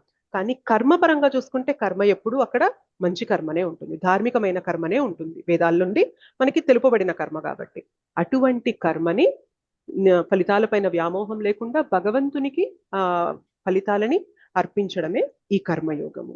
లేదు అంటే ఏమవుతుంది అంటే మనం కర్మ బంధనాల్లో చిక్కుకుపోవాల్సిందే. భగవంతుని ప్రీత్యార్థం మనం చేయడం లేదంటే ఎవరి ప్రీత్యార్థం చేసుకుంటున్నాం? మన ప్రీత్యార్థం మనం చేసుకుంటున్నాం.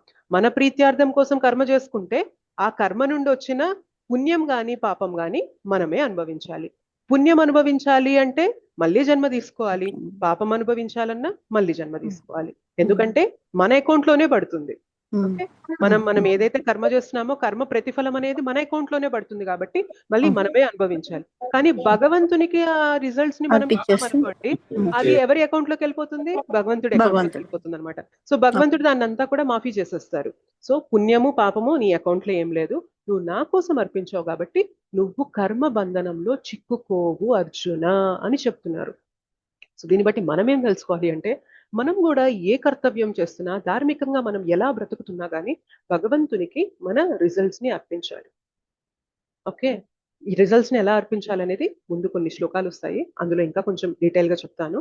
బట్ ఇది గుర్తుపెట్టుకోవాలన్నమాట, మన స్వలాభం కోసమే మనం పని చేస్తూ మనమే ఆ రిజల్ట్స్ ని, మనమే ఆ ప్రతిఫలాల్ని అనుభవిస్తూ ఉంటే ఏమైతుంది అంటే ఆ కర్మ బంధనంలో మనమే చిక్కుకుపోతాం. మనము అంటే ఆత్మ చిక్కుకుపోతుంది. ఇప్పుడు సో ఏమైతుంది, మళ్ళీ ఈ ఆత్మ ఆ పుణ్యఫలాలో పాప ఫలాలో అనుభవించడానికి ఇంకొక జన్మ తీసుకోవాల్సి వస్తుంది. సో నిన్న ఏం చర్చించుకున్నాం? మనం ఆత్మ అని చర్చించుకున్నాం. ఇవాళ ఏం చర్చించుకుంటున్నాం? ఆత్మ ఎలా చిక్కుకుపోతుందో, ఎలా కర్మబంధనాల్లో ఇరుక్కుపోతుందో తెలుసుకుంటున్నాం. భగవంతుడు ఇక్కడ దారి చెప్తున్నారు. ఎలా నువ్వు కర్మబంధనాల్లో చిక్కుకోకుండా నువ్వు కర్మ చేయాలి అంటే నువ్వు ఏది చేసినా భగవంతునికి దాన్ని అర్పించు, విష్ణువుకి దాన్ని అర్పించు, అప్పుడు నువ్వు ఎటువంటి కర్మబంధనాల్లో చిక్కుకోవు అని చెప్తున్నారు. సో ఇది నిజమైన వైరాగ్యం.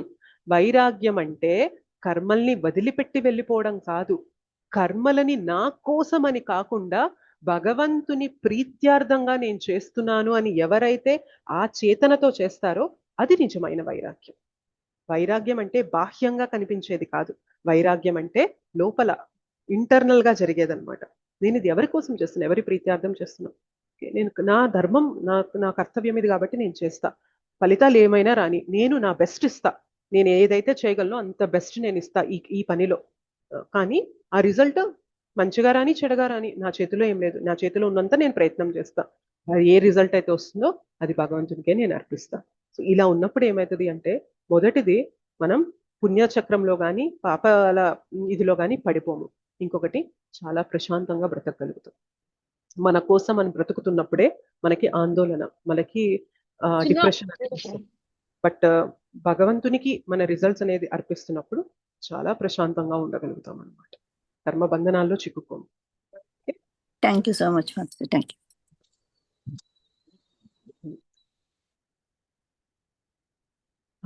ఇప్పుడు రెగ్యులేటెడ్ యాక్టివిటీస్, నియంత్రిత కార్యకలాపాలు అంటే ఏంటి అంటే యజ్ఞశిష్టాశిన సంతు ముచ్యంతే సర్వకిల్ విషయైః భుంజతే తత్వగం పాప ఏ పచంత్యాత్మ కారణాత్. ఓకే, ఎవరు చదువుతారు ఇప్పుడు? వాణి మాతాజీ చదువుతారా ఈ అనువాదం? నేను చదువుతాను మాతాజీ. వాణి మాతాజీ హ్యాండ్ రైస్ చేస్తున్నారు. వాణి మాతాజీ. హరే కృష్ణ మాతాజీ. హరే కృష్ణ. చదువుతారా మాతాజీ అనువాదం? చదువుతాను మాతాజీ. యజ్ఞమున అర్పింపబడిన ఆహారమును స్వీకరించుట సారీ వలన మాతాజీ యజ్ఞమును యజ్ఞమున అర్పించబడిన ఆహారమును స్వీకరించుట వలన భగవద్భక్తులు మాతాజీ చదవండి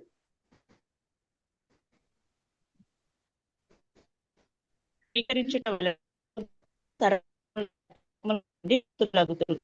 ప్రియము ఓకే, సారీ మాతాజీ, మీ వైపు ఇంటర్నెట్ సరిగా లేనట్టుంది. ఫైన్, నేనే చదివేస్తున్నాను, ఆగండి. నేను చదువుతాను మాతాజీ. చదవండి మాతాజీ. హరే కృష్ణ మాతాజీ. యజ్ఞమున అర్పింపబడిన ఆహారమును స్వీకరించుట వలన భగవద్భక్తులు సర్వ విధములైన పాపముల నుండి విముక్తులగుదురు. తమ ప్రియము కొరకే ఆహారమును సిద్ధము చేసుకుని వారు కేవలము పాపమునే భుజింతురు.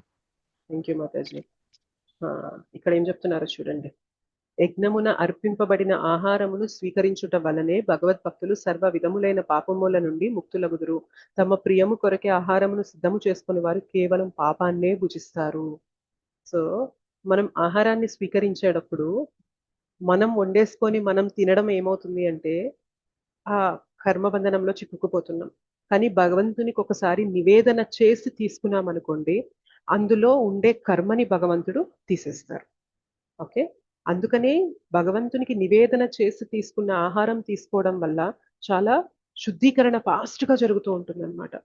సో ఎవరైతే డైలీ నివేదన చేస్తూ భగవంతునికి దాన్ని నివేదించిన తర్వాత ప్రసాదాన్ని స్వీకరిస్తూ ఉంటారో చాలా తొందరగా వారిలో మార్పులు అనేవి వస్తూ ఉంటాయి.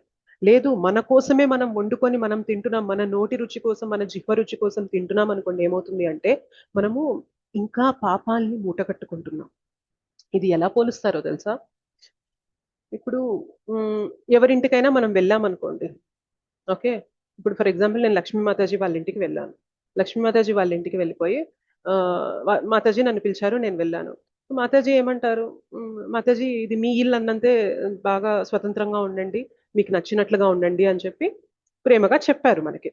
అయినప్పటికీ కూడా మనం ఇష్టం వచ్చినట్లు వాళ్ళ వార్డ్రోబ్ ఓపెన్ చేసేయడము, వాళ్ళ ఫ్రిడ్జ్ ఓపెన్ చేసేసుకొని వాళ్ళ ఐటమ్స్ ఏమన్నా ఉంటే మనం తీసేసుకోవడము, వాళ్ళ టీవీ ఇష్టం వచ్చినట్టు పెట్టేసుకొని ఎట్లా అంటే అట్లా లైట్లు ఫ్యాన్లు ఏసీలు ఆన్ చేసేసేసి నాకు నచ్చినట్లుగా నేను ఉన్నాను అనుకోండి, ఎలా ఉంటుంది అది?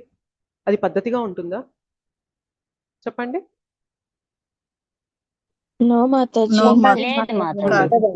ఉండదు కదా. అదే మనము వారు చెప్పారు మీకు నచ్చినట్టుగా ఉండండి అని చెప్పారు, అయినప్పటికీ కూడా మాతాజీ నేను కొంచెం వాటర్ తాగాలనుకుంటున్నాను, కొంచెం నేను తీసుకోవచ్చా అని అడిగామనుకోండి, అది చాలా పద్ధతిగా ఉంటుంది. ఎందుకంటే వారికి ఒక మాట చెప్పి మనము వారి అంగీకారంతో తీసుకుంటున్నప్పుడు అది మనం తప్పు చేసిన వాళ్ళం అవ్వం అనమాట. నాకు నచ్చినట్లుగా నేను ఉంటాను, ఏదో అన్నారు కదా అన్నట్లుగా ఉంటే అది అసలు సరైన పద్ధతి కానే కాదు.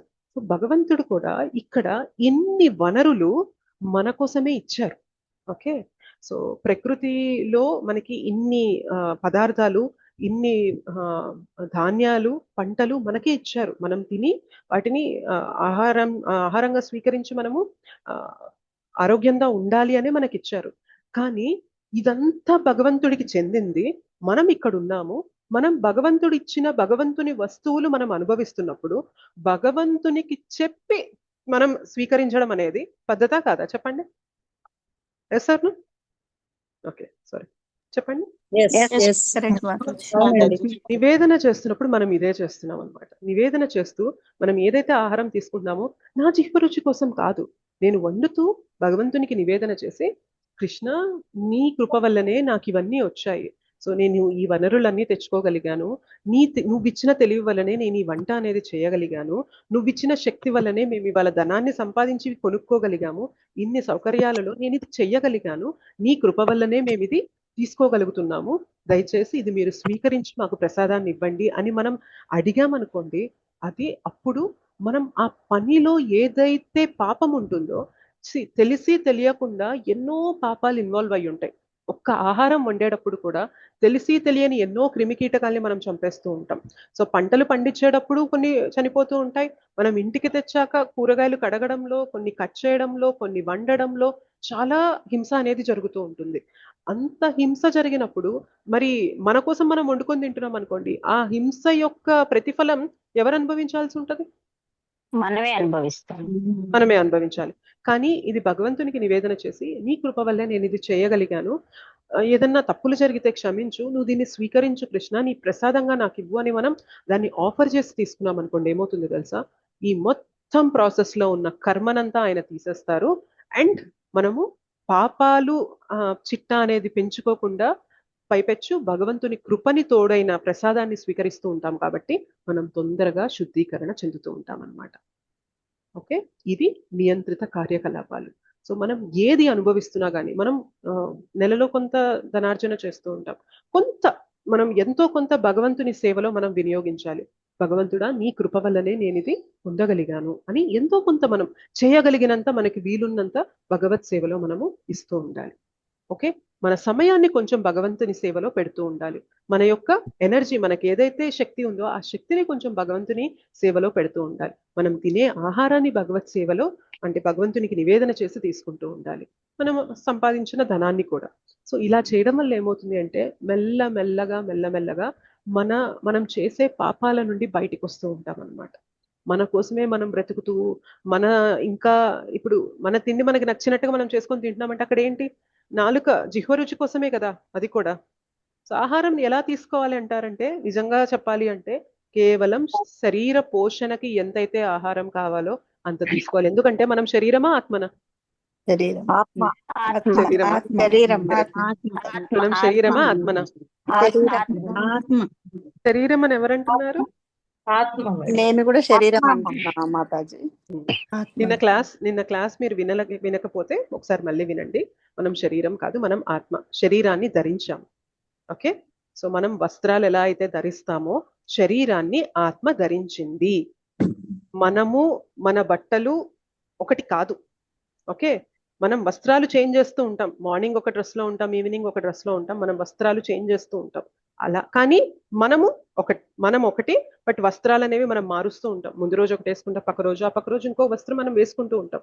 అలానే మనం ఆత్మ శరీరాలు మారుస్తూ ఉంది. అంటే మనం ఆత్మ, శరీరం కాదు. శరీరానికి ఈ ఇంద్రియాలు అనేవి ఉన్నాయి.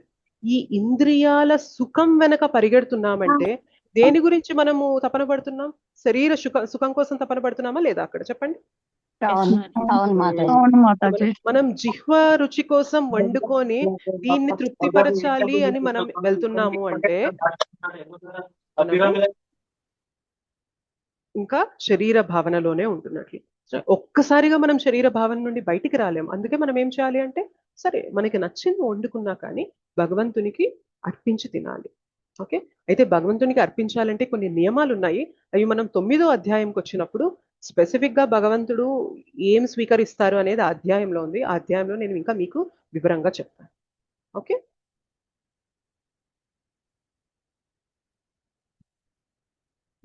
యజ్ఞచక్రం. సో యజ్ఞచక్రం ఏంటి అంటే, భగవంతుడి నుండి మనకి వేదాలు వస్తున్నాయి. ఓకే, ఈ వేదాల ద్వారా మన యొక్క కర్తవ్యం ఏంటి, మనం చేయాల్సిన పని ఏంటి అని తెలుసుకుంటున్నాం. ఇందాకన్నాను కదా, ఒక క్షత్రియుడు అధర్మానికి ఎదురుగా నిలబడి పోరాడి ధర్మాన్ని స్థాపించాలి. ఒక బ్రాహ్మణుడు ఈ వేదాల జ్ఞానాన్ని సమాజంలో పంచుతూ ఉండాలి. ఒక వైశ్యుడు మన వ్యాపార ఇదిగా ఆయన కష్టపడుతూ ఉండాలి. అలానే అగ్రికల్చర్ పంట పొలాల్లో కూడా ఆయన తన బాధ్యతలు అనేవి చేస్తూ ఉండాలి. ఒక శూద్రుడు మిగిలిన అందరికీ కూడా సేవలు అందిస్తూ ఉండాలి. ఇదంతా కూడా మనకి వేదాల ప్రకారం ఇచ్చిన ఒక్కొక్కరి యొక్క నేచర్, వారి యొక్క గుణాల బట్టి అవి ఇచ్చిన కర్తవ్యం అన్నమాట. ఇది మనకి రేపటి అధ్యాయంలో ఇంకా క్లియర్ గా వస్తుంది. సో ఎలా 4 వర్ణాలు భగవంతుడు ఇచ్చాడు అని. బట్ ఇప్పుడు మన ఫోకస్ ఏం చేద్దాము అంటే, మనకి వేదాల ప్రకారం మన యొక్క విద్యుక్త ధర్మాలు మనం చేయాలి. ఆ విద్యుక్త ధర్మాలని మన స్వలాభం కోసం కాకుండా భగవంతుని ప్రీత్యార్థం చేసినప్పుడు ఏమైతుంది అంటే అదే యజ్ఞం అవుతుంది. ఓకే, యజ్ఞము అంటే సాక్రిఫైస్. జనరల్ గా యజ్ఞం అంటే మనం ఏమనుకుంటాం, అగ్నిహోత్రం పెట్టి మనము నెయ్యి వేస్తూ నవధాన్యాలు అవన్నీ వేస్తూ మనము దేవీ దేవతలందరినీ పిలుస్తూ మనము యజ్ఞం అనేది చేస్తారు. అది ఒక ఫామ్. బట్ ఇంకొకటి ఏంటి అంటే, మనం మన స్వలాభం కోసం ఎంజాయ్ చేయకుండా మనం అనుభవించాల్సింది ఒక హయ్యర్ పర్పస్, ఒక ఉన్నతమైన దాన్ని పొందడం కోసం అర్పిస్తాం చూసారా, అది కూడా యజ్ఞమే. అంటే ఇక్కడ మనం ఏం చేస్తున్నాం, మన బాధ్యతలు నిర్వర్తించిన తర్వాత వచ్చిన ఫలితాలు మనం అనుభవించకుండా ఆ ఫలితాలని భగవంతుని ప్రీత్యార్థం ఇస్తున్నాం చూసారా, అది కూడా యజ్ఞమే. ఓకే, అందుకే దీన్ని యజ్ఞ చక్రం అంటున్నారు. సో అలా చేయడం వల్ల ఏమవుతుంది అంటే మనకి పంట పొలాలన్నీ కూడా సుభిక్షంగా ఉంటాయి. మనకి సరైన సమయంలో ఎండలు, సరైన సమయంలో వానలు, సరైన సమయంలో చలికాలం అంటే కాలాలు అనేవి చక్కగా వస్తాయి. ఎప్పుడు కూడా అవి అతివృష్టి అనావృష్టి లేకుండా అండ్ మనకి ప్రజలందరికీ కావాల్సినంత పుష్కలమైన ఆహారం పంట అనేది భూమి పండిస్తుంది. సో ఇవాళ రేపటి కాలంలో ఎందుకు అంత కరువు లేదా అతివృష్టి అనావృష్టి ఎందుకు వచ్చేస్తున్నాయి? వస్తేనేమో బీభత్సమైన వానలు వస్తున్నాయి, లేదంటే అస్సలు ఒక్క చుక్క కూడా వాన పడకుండా ఎందుకు ఇలా అయిపోతుంది అంటే మనము ఒకటి భగవంతుడు ఇచ్చిన వేదాలలో ఉన్న విద్యుక్త ధర్మాల్ని మనం ఆచరించట్లేదు, లేదా ఆ విద్యుక్త ధర్మాలని కేవలం మన స్వలాభం కోసమే ఆచరిస్తున్నాము. సో భగవంతుని ప్రీత్యార్థం మనం అక్కడ ఏమీ చేయడం లేదు. సో అందుకనే ఏమవుతుంది అంటే ప్రకృతిలో ఈ విపరీతంగా బిహేవ్ చేయడం అనేది జరుగుతుంది. ప్రకృతి అనేది భగవంతుడు ఒక సిస్టమ్ సెట్ చేసి ఇచ్చారనమాట. నువ్వు ఇలా బ్రతుకు, అప్పుడు ఏమవుతుంది అంటే ప్రకృతి నువ్వు సమన్వయంగా ఉండగలుగుతారు. సో అలా ఉన్నప్పుడు ఏమవుతుంది అంటే చక్కగా సరైన సమయంలో చక్కటి వర్షాలు అనేవి పడతాయి. దాని ద్వారా మంచి పంటలు అనేవి మనకు వస్తాయి. ఆ పంటల ద్వారా మనకి ఏదైతే ధాన్యము, మనకి ఏదైతే ఆహారం వండుకుంటున్నామో ఆ ఆహారాన్ని మళ్ళీ భగవంతునికి నివేదన చేయాలి. ఇది ఇందాక ఎందుకు నివేదన చేయాలో చెప్పాను కదా. ఇదంతా కూడా భగవంతుడే మనకి ఇచ్చినప్పుడు తిరిగి ఈ ఫలితం, ఈ ఫైనల్ గా ఇదంతా ఫలితం ఏంటి? మన ప్లేట్లో ఆహారం ఫలితం అన్నమాట. ఆ ఫలితాన్ని మనం అనుభవించకుండా భగవంతునికి ప్రసాదంగా నివేదన చేసి ఆ ప్రసాదాన్ని మనం తీసుకున్నప్పుడు ఏమవుతుంది అంటే ఈ చక్రం అనేది పూర్తవుతుంది అనమాట. దీన్ని యజ్ఞ చక్రం అని పిలుస్తారు. ఈ యజ్ఞ చక్రం ఎప్పుడైతే మనం చక్కగా చేయగలుగుతామో సుభిక్షంగా బ్రతకగలుగుతాం. ఇక్కడ ఉన్నా కూడా చక్కగా మంచి పంట పొలాలు, ఎటువంటి వైపరీత్యాలు లేకుండా ప్రశాంతంగా బ్రతకగలుగుతాం. భగవంతుడు అలాంటి సిస్టమ్ సెట్ చేసి ఇచ్చారనమాట. ఇవాళ రేపట్లో మనం ఏదన్నా సెట్ చేస్తే తప్పులు జరగడం అనేది జరుగుతూ ఉంటుంది. ఓకే, ఇప్పుడు ఒక వ్యక్తి సరిగా ఒక బ్రిడ్జ్ కట్టలేదు అనేది జరుగుతూ ఉంటుంది.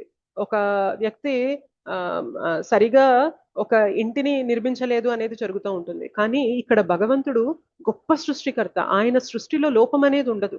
ఆయన సృష్టించింది ఇలా బ్రతకండి మీరు. ప్రకృతి మానవుడు సమన్వయంలో బ్రతకాలి. ఫస్ట్ మన కర్తవ్యం ఏంటో తెలుసుకోవాలి. ఆ కర్తవ్యాన్ని స్వలాభం కోసం కాకుండా ఆ ఫలితాలని భగవంతునికి అర్పణ చేస్తూ బ్రతకాలి. అప్పుడు అది యజ్ఞం అవుతుంది. మనం చేసే కార్యమే యజ్ఞం అవుతుంది. అలా చేయడం వల్ల మనము మంచిగా ప్రకృతితో సమన్వయంలో ఉంటాం కాబట్టి ప్రకృతి మనకి కావాల్సిన వనరులన్నీ ఇస్తుంది. ఆ వనరుల్ని మనము మన స్వలాభం కోసం కాకుండా తిరిగి మళ్ళీ భగవంతునికి అర్పణ చేసి తీసుకుంటున్నాం అనుకోండి, అది మనం సుభిక్షంగా బ్రతకడానికి మార్గం అవుతుంది అనమాట. అలా కాదు, ఈ యజ్ఞ చక్రంలో ఏ ఒక్క చోట మనం తప్పు చేసినా కూడా చక్రం అనేది బ్రేక్ అయిపోతుంది. మనము ఇవాళ ఈ సమాజంలో ఎందుకు ఇంత డిస్టర్బెన్సెస్, నేచర్ నుంచి, ప్రకృతి నుంచి ఎందుకు ఇన్ని వైపరీత్యాలు జరుగుతున్నాయంటే భగవంతుడు ఇచ్చిన ఈ వ్యవస్థని మనము కట్టుబడి ఉండడం లేదు. సో మానవునికి హయ్యర్ ఇంటెలిజెన్స్, గొప్ప బుద్ధి ఇచ్చారు భగవంతుడు. ఆ బుద్ధిని సరైన మార్గంలో పెట్టాలి. ఈ వ్యవస్థని మనం ఫాలో అవ్వాలి. అప్పుడే అందరూ సుభిక్షంగా బ్రతకగలుగుతారు. ఓకే,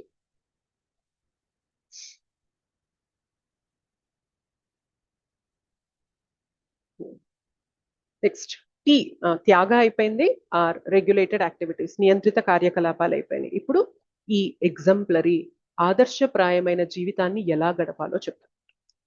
యద్యదాచరతి శ్రేష్ఠః తత్తదేవేతరో జనః సయత్ ప్రమాణం కురుతే లోకస్తదనువర్తతే.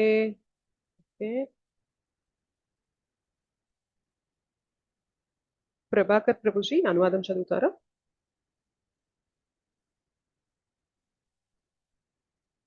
ప్రభాకర్ పబ్బా ప్రభుజీ.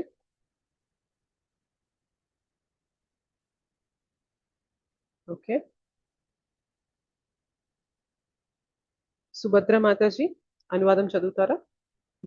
హరే కృష్ణ మాతాజీ, ధన్యవాద ప్రణాం. ధన్యవాద ప్రణాం, చదవండి. మహానీయుడైన వ్యక్తి ఎట్టి కార్యములను చేయునో వానిని సామాన్య జనులు అనుసరింతురు.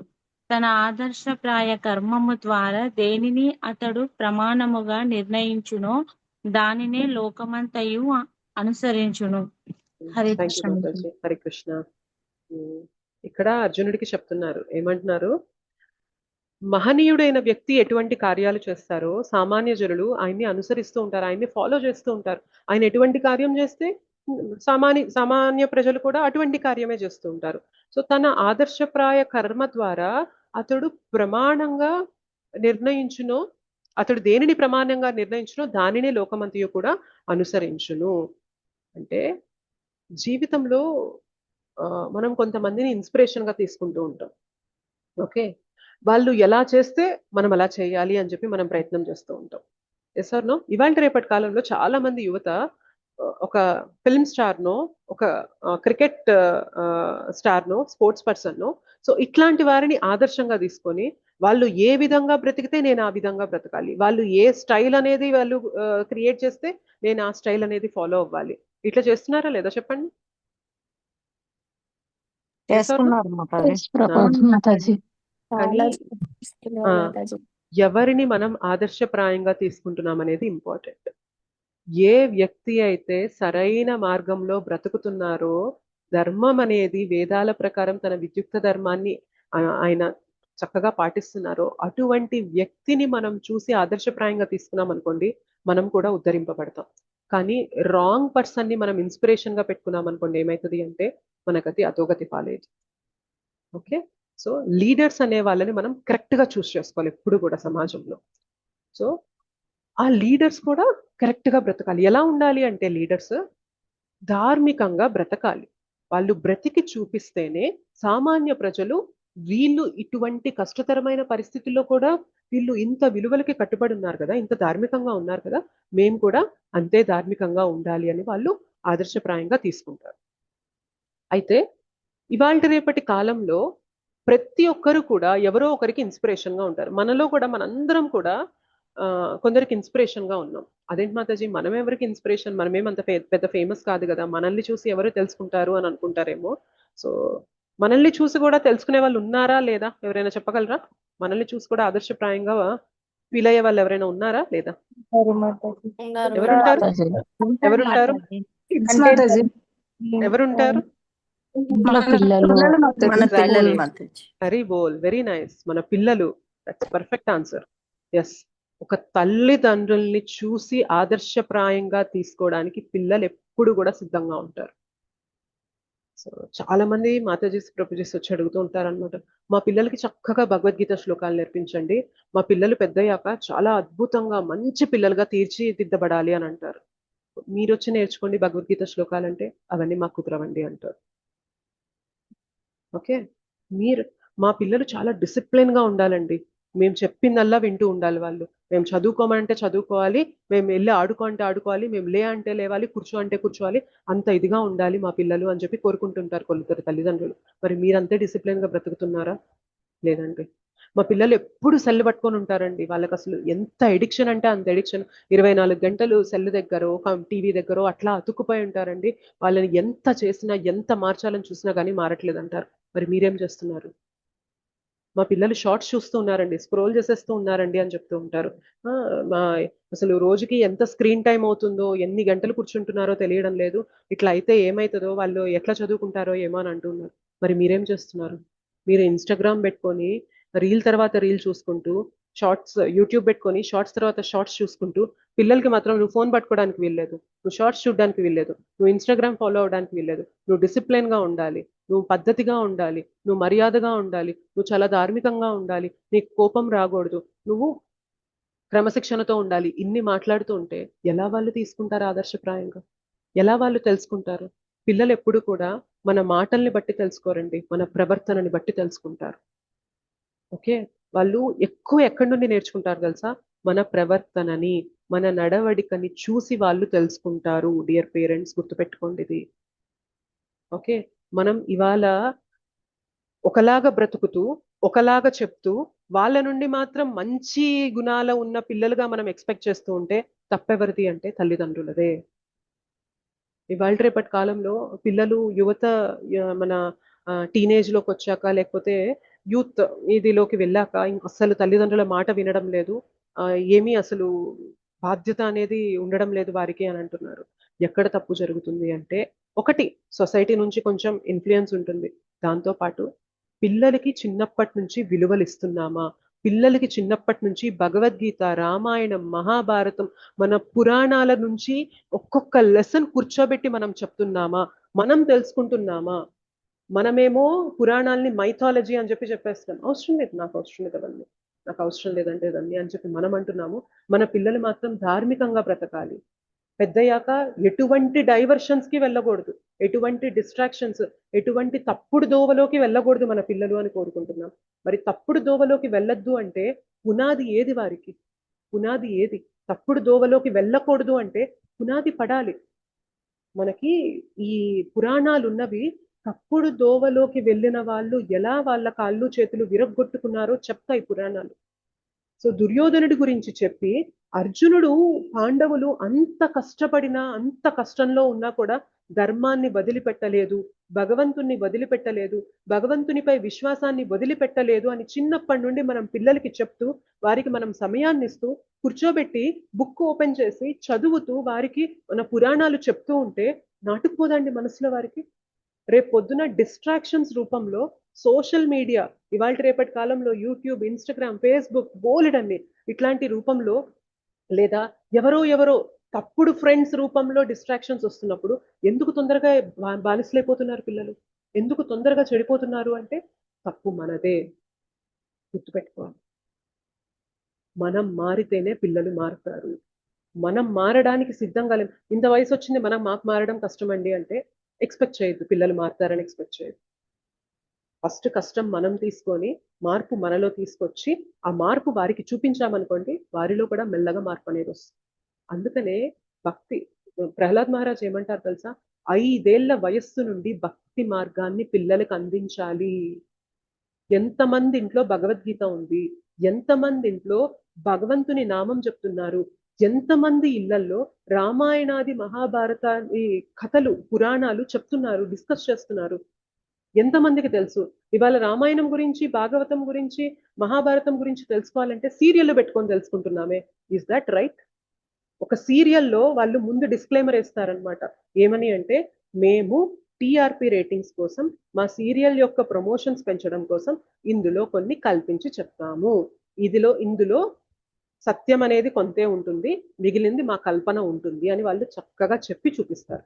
మనము దాన్ని ఇగ్నోర్ చేసేస్తాం. బాగుంది కదా చూడ్డానికి, చూద్దాము. జ్ఞానం తెలుసుకునేది సరైన మార్గంలో తెలుసుకోవాలి, సరైన పరంపరలో తెలుసుకోవాలి, సరైన వారి దగ్గర తెలుసుకోవాలి. అప్పుడే మనకి కరెక్ట్ జ్ఞానం ఉంటుంది. మనం ఇంకో నలుగురికి ఆదర్శప్రాయంగా బ్రతకగలుగుతాం. మనం సీరియల్ పెట్టుకొని రాధాకృష్ణ సీరియల్ చూస్తూ రాధారాణి మధ్యన, కృష్ణ మధ్యన ఏవేవో చూపిస్తూ ఉంటారు వాళ్ళు.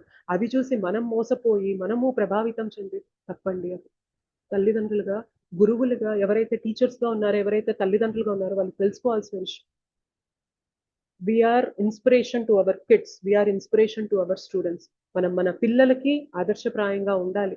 మనం మన దగ్గర ఉన్న స్టూడెంట్స్ ఎవరైతే విద్యార్థులు ఉన్నారో వారికి మనం ఆదర్శప్రాయంగా ఉండాలి అంటే మార్పు మనలో ముందు రావాలి. మనం ఆచరించి చూపిస్తేనే పిల్లలు మారుతారు. పిల్లలు మారితేనే సమాజం మారుతుంది రేపొద్దున. అర్థమవుతుందా ఎక్కడ తప్పెళ్తున్నాము? మనం మాత్రం కోప్పడుతున్నాం, మన ఇంట్లో వారిపైన కోప్పడుతున్నాం. సరే, కోపాన్ని తగ్గించుకోవడానికి ఏమైనా ప్రయత్నం చేస్తున్నామా? దాని గురించి అనట్లేదు. బట్ మనం కోప్పడుతూ, మనం అరిచేస్తూ, పిల్లలు మాత్రం నువ్వు శాంతంగా ఉండాలి, ఎందుకు అరుస్తున్నావు నువ్వు అని వాళ్ళ దగ్గర నుండి ఎక్స్పెక్ట్ చేస్తూ ఉంటాం. మనమేమో మన పెద్దవారి పైన అరిచేస్తూ ఉంటాము. పిల్లలు ఎప్పుడైనా అరిచారనుకో, నీకు అంత రెస్పెక్ట్ లేదా, ఎందుకు అరుస్తున్నావు అని చెప్పి మనం వారిపైన అంటూ ఉంటాం. ఎంత తప్పుడు ఎక్స్పెక్టేషన్స్ ఇస్తున్నావు అని చెప్పండి పిల్లలకి. అందుకే పిల్లలు చెప్పేది వినరండి, చేసేది చూసి నేర్చుకుంటారు. పిల్లల్లో మార్పు రావాలి అంటే మాత్రం చాలా మంది తల్లిదండ్రులకు ఉండే కంప్లైంట్ ఇది. చాలా మంది తల్లిదండ్రులకి, మా పిల్లలు మాట వినడం లేదు, మా పిల్లలు ఫోన్లకు ఎడిక్ట్ అయిపోయారు, మా పిల్లలలో డిసిప్లిన్ లేదు. మనలో ఉందా డిసిప్లిన్? మనలో ఉందా డిసిప్లిన్? ఆలోచించాలి. మనం చక్కగా కర్తవ్యాన్ని ఒక పద్ధతిగా, క్రమ పద్ధతిలో మనం చేయగలుగుతున్నామా? లేదు. ఇంకా ఇవాళ రేపటి కాలంలో అయితే కొందరు తల్లిదండ్రులు 11, 12, 1 గంట దాకా పిల్లలు పడుకున్నా కూడా ఏమీ మాట్లాడటం లేదు. రేపు పొద్దున పెద్దయ్యాక వాళ్ళ భవిష్యత్ ఏమవుతుంది? వారికి ఎటువంటి ఎగ్జాంపుల్ సెట్ చేయాలి మనం? వాళ్ళని ఎలా మంచి మార్గంలో పెట్టాలి? ఆలోచించండి. ఇవాళ మన ఇంట్లో పిల్లలే రేపొద్దున పౌరులయ్యి ఈ జ్ఞానాన్ని పంచాలి, 10 మందికి పంచాలి. ఈ జ్ఞానం లేకనే సమాజం ఇవాళ భ్రష్టు పడుతుంది. ఎన్నో అఘాయిత్యాలు జరుగుతున్నాయి సొసైటీలో. ఎందుకు అంటే ఈ జ్ఞానం లేకనే. మనం ఆచరించి మనం ఈ జ్ఞానాన్ని మనం పిల్లలకి ఇస్తే వాళ్ళు పెద్దయ్యాక కూడా ఎటువంటి డిస్ట్రాక్షన్స్ కి కూడా ఎప్పుడు తలంచరు. వారికి పడిపోయి ఉంటాయి, రూట్స్ పడిపోయి ఉంటాయి. రామచంద్రుల వారి గురించి చెప్పండి. ఆయన కష్టం వచ్చినా ఇవాళ రాజ్యం ఇస్తానన్నా తలంచారు, రేపు రాజ్యం ఇవ్వను రామా అన్నా గానీ తలంచారు. అట్లా ఉండాలి మనము. సుఖభోగాల వెనక పరిగెత్తకూడదు. ఏదైనా జరగని మన కర్తవ్యం రామచంద్రుల వారి నుండి తెలుసుకోవాలి, చూసి నేర్చుకోవాలి అని పిల్లలకి చిన్నప్పటి నుండి చెప్తే రేపు పొద్దున వాళ్ళు సక్సెస్ అయినా ఫెయిల్ అయినా వాళ్ళు ఎంత చక్కగా తీసుకోగలుగుతారు దాన్ని. ఇవాళ సక్సెస్ అయినప్పుడు పొంగిపోతున్నాము, పార్టీలు ఇచ్చేసుకుంటున్నాము, ఫెయిల్ అయినప్పుడు ఒక రూమ్ డోర్లు క్లోజ్ చేసేసుకొని డిప్రెషన్ లో పడిపోతున్నామంటే ఎక్కడ తప్పు వస్తుంది చెప్పండి? కరెక్ట్ విలువలు మనం ఇవ్వట్లేదు సమాజంలో. సో ఇక్కడ చెప్తున్నారనమాట. సో ఇదంతా ఎందుకు చెప్పానంటే అర్జునుడికి చెప్తున్నారు, నువ్వు ఒక క్షత్రియుడిగా ఉండి నువ్వు ఇన్ని యుద్ధ విద్యలు నేర్చుకొని ఇన్ని అస్త్రశస్త్రాలు పొంది మొదటి క్లాస్ లో చెప్పాను కదా, దేవతల్ని ఓడించావు, గంధర్వుల్ని ఓడించావు, మన లార్డ్ శివ పరమేశ్వరుడి దగ్గర నుంచి నువ్వు పాశుపతాస్త్రాన్ని తెచ్చుకున్నావు. విరాట పర్వంలో మనకి విరాట రాజు దగ్గరికి మొత్తం కౌరవులందరూ వచ్చినప్పుడు ఒంటి చేత వాళ్ళందరినీ ఎదిరించావు. ఒక మన ఇదేంటి గుడాకేశుడిగా అనిపించుకున్నావు, 2 చేతులతో యుద్ధం చేయగలిగిన ఇది నువ్వు పొందావు. ఇంత పొంది నువ్వు ఆ పరాక్రమాన్ని చూపించి ధర్మాన్ని నిలబెట్టాల్సిన పని వచ్చినప్పుడు, సమయం వచ్చినప్పుడు చేతగానోడ్లాగా వెళ్ళిపోతానంటున్నావే. నిన్ను చూసి రేపు పొద్దున మిగిలిన వాళ్ళందరూ ఏమంటారు? వాళ్ళ ధర్మాన్ని వాళ్ళు చేయాల్సి వచ్చినప్పుడు, ఆ ధర్మాన్ని ఆచరిస్తున్నప్పుడు కష్టంగా ఉన్నప్పుడు వాళ్ళు కూడా ఏమంటారు? అర్జునుడు అలా చేశారు కదా, మేము కూడా వదిలేసి వెళ్ళిపోతాం, మా వల్ల కాదు ఇదంతా చేయడం అని అంటారా లేదా? అర్జున, కష్టం ఉంటుంది, నీ తాతని చంపడానికి కష్టం ఉంటుంది, నీ గురువుని ఎదిరించడానికి నీకు కష్టం ఉంటుంది, కానీ ఇది నీ బాధ్యత. ధర్మం వైపు పోరాడడం నీ బాధ్యత. కష్టమైనా నువ్వు పోరాడితే నువ్వు ఎగ్జాంపుల్ సెట్ చేస్తావు ఇవాళ. లేదు నువ్వు పారిపోయావనుకో, పిరికి బందులాగా వెళ్ళిపోయావనుకో, అందరూ ఏమనుకుంటారంటే సరే కష్టం లేనంత వరకు నా కర్తవ్యం చేసుకుంటా, కష్టం వచ్చిందా నేను కూడా అర్జునుడిలాగా వదిలేసి వెళ్ళిపోతా. అప్పుడు ఎగ్జాంపుల్ సెట్ చేసేస్తున్నావు సమాజంలో అర్జున అని చెప్తున్నారు. ఓకే, సో మనం తెలుసుకోవాల్సిన విషయం ఏంటి అంటే మనము ఆచరించి చూపించాలి. మన పిల్లలకి, మన చుట్టూ ఉన్న వారికి ఆచరించి చూపిస్తేనే మార్పు వస్తుందండి. మనం కేవలం మన సుఖభోగాల్లో మునిగిపోతూ పిల్లలు రామచంద్రుడి లాగా ఉండాలి అంటే ఉండరండి. వాళ్ళకి చక్కటి విలువలు ఇవ్వాలి. ముందు మనం విలువలు తెలుసుకోవాలి. మనం ఒక పర్ఫెక్ట్ సోర్స్ నుంచి, ఆ ప్రామాణిక పరంపర నుండి మనం జ్ఞానాన్ని పొందాలి. మనం పొందిన జ్ఞానాన్ని మెల్లమెల్లగా రోజు వారికి కొంత సమయాన్ని ఇచ్చి వారితో కూర్చొని వారికి జ్ఞానాన్ని బోధ చేస్తున్నాం అనుకోండి, రేపు పొద్దున చెడిపోమన్నా కూడా చెడిపోరు పిల్లలు. అంత నాటుకుపోతాయి ఇవన్నీ వారి మనసు. ఓకే, ఏకీభవిస్తారా లేదా ఈ విషయంలో? కరెక్ట్ మేడం, చాలా కరెక్ట్ మేడం. చిన్నప్పటి నుంచి ఇలాగ అలవాటు చేస్తే పిల్లలకి చాలా నాటుకుపోతుంది. ఇక వాళ్ళు ఖచ్చితంగా చెడిపోమ్మని అసలు ఎవరైనా ప్రోత్సహించినా కూడా అసలు నరాల్లో జీర్ణించుకుంటుంది. ఇంకెట్టి పరిస్థితిలో వాళ్ళు వెళ్ళరు మరి. ఇది చిన్నప్పటి నుంచి ఖచ్చితంగా చెయ్యాలి అసలు. ఎక్స్క్యూజ్ మీ, ఎలా చెప్పాలి పిల్లలకి? అంటే ఇప్పుడు సొసైటీ ఉంది, మనం ఇంట్లో చెప్తాము, బయట వాతావరణము అన్నీ ఉంటాయి కదా ఫ్రెండ్స్తో, మనం ఎలా వాళ్ళకి?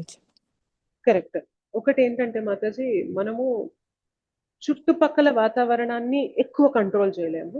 బట్ మనం మన దగ్గర ఉన్నంత సమయం వరకు కూడా వారికి విలువలిస్తూ వారికి మనము కొంచెం చెప్పాలి. ఏంటి అంటే, నీకు ఏది జరిగినా కానీ నా దగ్గరకు వచ్చి చెప్పు. నువ్వు తప్పు చేసినా, ఒప్పు చేసినా, ఏం చేసినా నా దగ్గరకు వచ్చి చెప్పు. నేను నిన్ను కరెక్ట్ చేస్తాను తప్ప, నీ పైన ప్రేమతో నేను కరెక్ట్ చేస్తాను తప్ప నువ్వంటే నాకు ఎప్పుడూ ద్వేషం లేదు అని పిల్లలకి కూర్చొని ఆ ప్రేమని పంచాలి మనం. ఇవాళ రేపటి సమాజంలో ఏమైందో తెలుసా మాతాజీ? ఎక్కడ తప్పు వచ్చేసింది తెలుసా? ఇది ఫోన్. ఇది వచ్చేసరికి ఏమైంది అంటే మనము పిల్లలతో కూర్చోడానికి టైం ఉండట్లేదు మాతాజీ. మనకి ఈ ఫోన్తో కూర్చుంటున్నాం కాబట్టి, అంటే ఎవరినో ఒకరిని ఉద్దేశించి చెప్పట్లేదు, జనరల్ గా సమాజంలో జరిగేది అనమాట.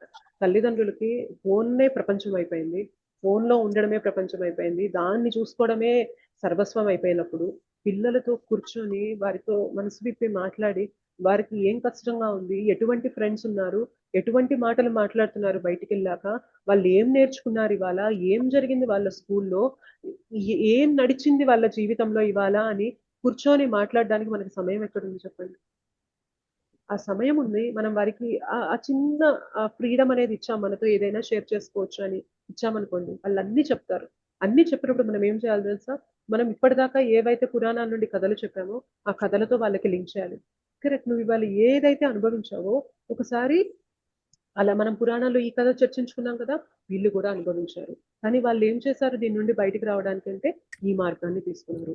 కాబట్టి నువ్వు కూడా ఏం చేయాలి అంటే, నువ్వు కూడా వారిలాగే ఆ మార్గాన్ని తీసుకున్నప్పుడు ఈ ప్రభావం నుండి తొందరగా నువ్వు బయటకు వస్తావు అని మనం కనెక్ట్ చేసి చెప్పామనుకోండి, వాళ్ళు చాలా తొందరగా నేర్చుకుంటారు. ఇది ఎస్పెషల్లీ చిన్నప్పుడే జరగాలి మాతాజీ. ఒక వయసు దాటాక ఇది జరగడం అనేది చాలా కష్టం. చిన్నప్పుడే జరగాలి. చిన్నప్పటి నుండే పిల్లలకి భక్తి మార్గంలోకి తీసుకురావాలి. చిన్నప్పటి నుండి పిల్లల్ని భక్తి మార్గంలోకి తీసుకురావాలి. మొక్కై వంగందే మానై వంగదు. వంగదు, కరెక్ట్. ఇవాళ మనము అనకూడదు కానీ భగవద్గీత గ్రూప్ లో ఎంతమంది జాయిన్ అయ్యారో తెలుసా మీకు? 1000 పైచిలకు జాయిన్ అయ్యారు. క్లాస్ లో ఎంతమంది ఉన్నారు చెప్పండి? 236 ఉన్నారు. 222 ఉన్నారు. అంతమంది 1000 మంది జాయిన్ అయ్యి, ఒక నిమిషం మేడం నమస్తే 1000 మేడం. మంది, ఒక నిమిషం అండి మాతాజీ, ఒక నిమిషం నన్ను కంప్లీట్ చేయనివ్వండి. ఇంతమంది జాయిన్ అయ్యి భగవద్గీత తెలుసుకోండి, భగవద్గీతని తెలుసుకుంటే జీవితం ఉద్ధరింపబడుతుంది అని ఫ్రీగా చెప్తాము, మీ ఇంట్లో ఉండి మీరు తెలుసుకోండి అని చెప్పినా కూడా ఎంతమంది ఇంట్రెస్ట్ చూపిస్తున్నారండి. ఎంతమందికి ఈ జ్ఞానం తెలుసుకోవాలని కోరిక ఉంది? ఫస్ట్ మనం తెలుసుకోవాలి, మనం అర్థం చేసుకోవాలి, మనం ఆచరించాలి, మన పిల్లలకి అది చెప్పాలి.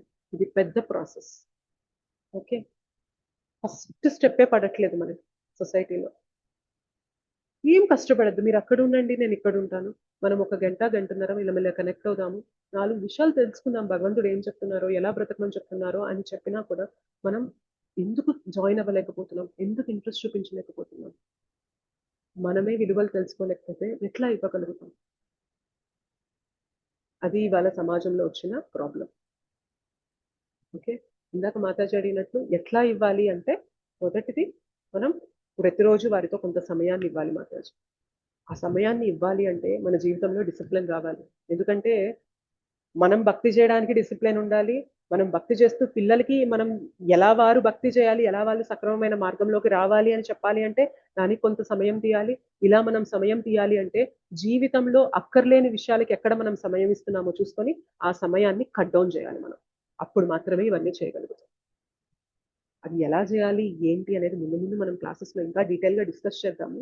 బట్ ఓవరాల్గా మీకు ఈ ఇన్ఫర్మేషన్ తెలియాలి అని చెప్పి చెప్తున్నాను.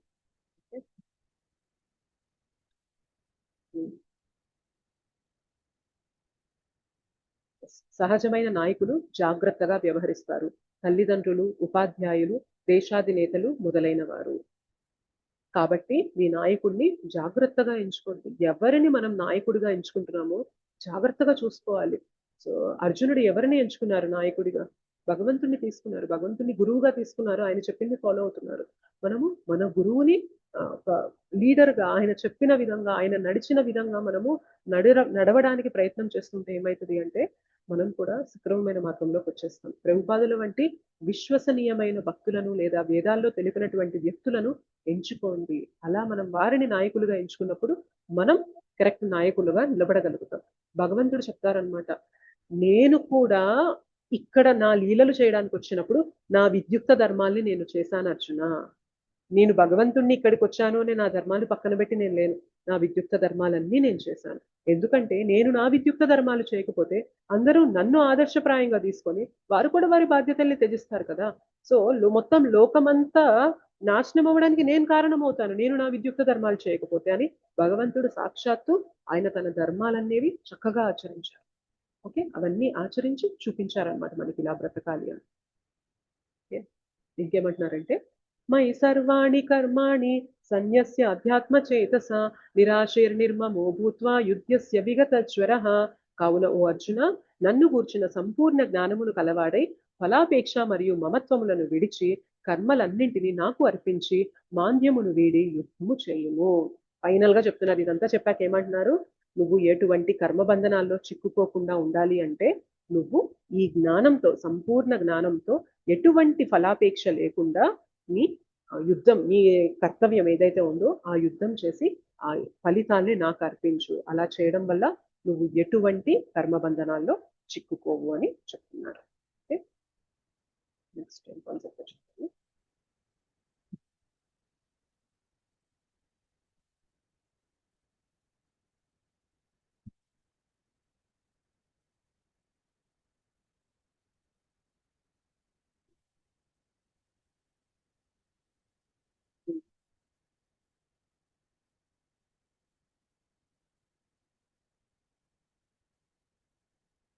నెక్స్ట్ ఈ ఇంకొక ఈ ఏంటి అంటే, ఇప్పటిదాకా మనము ఎగ్జాంపులరీ ఆదర్శప్రాయంగా ఎలా ఉండాలి అనేది తెలుసుకున్నాం. టీ అంటే మనము కపట వైరాగ్యం, నిజమైన వైరాగ్యం గురించి తెలుసుకున్నాము.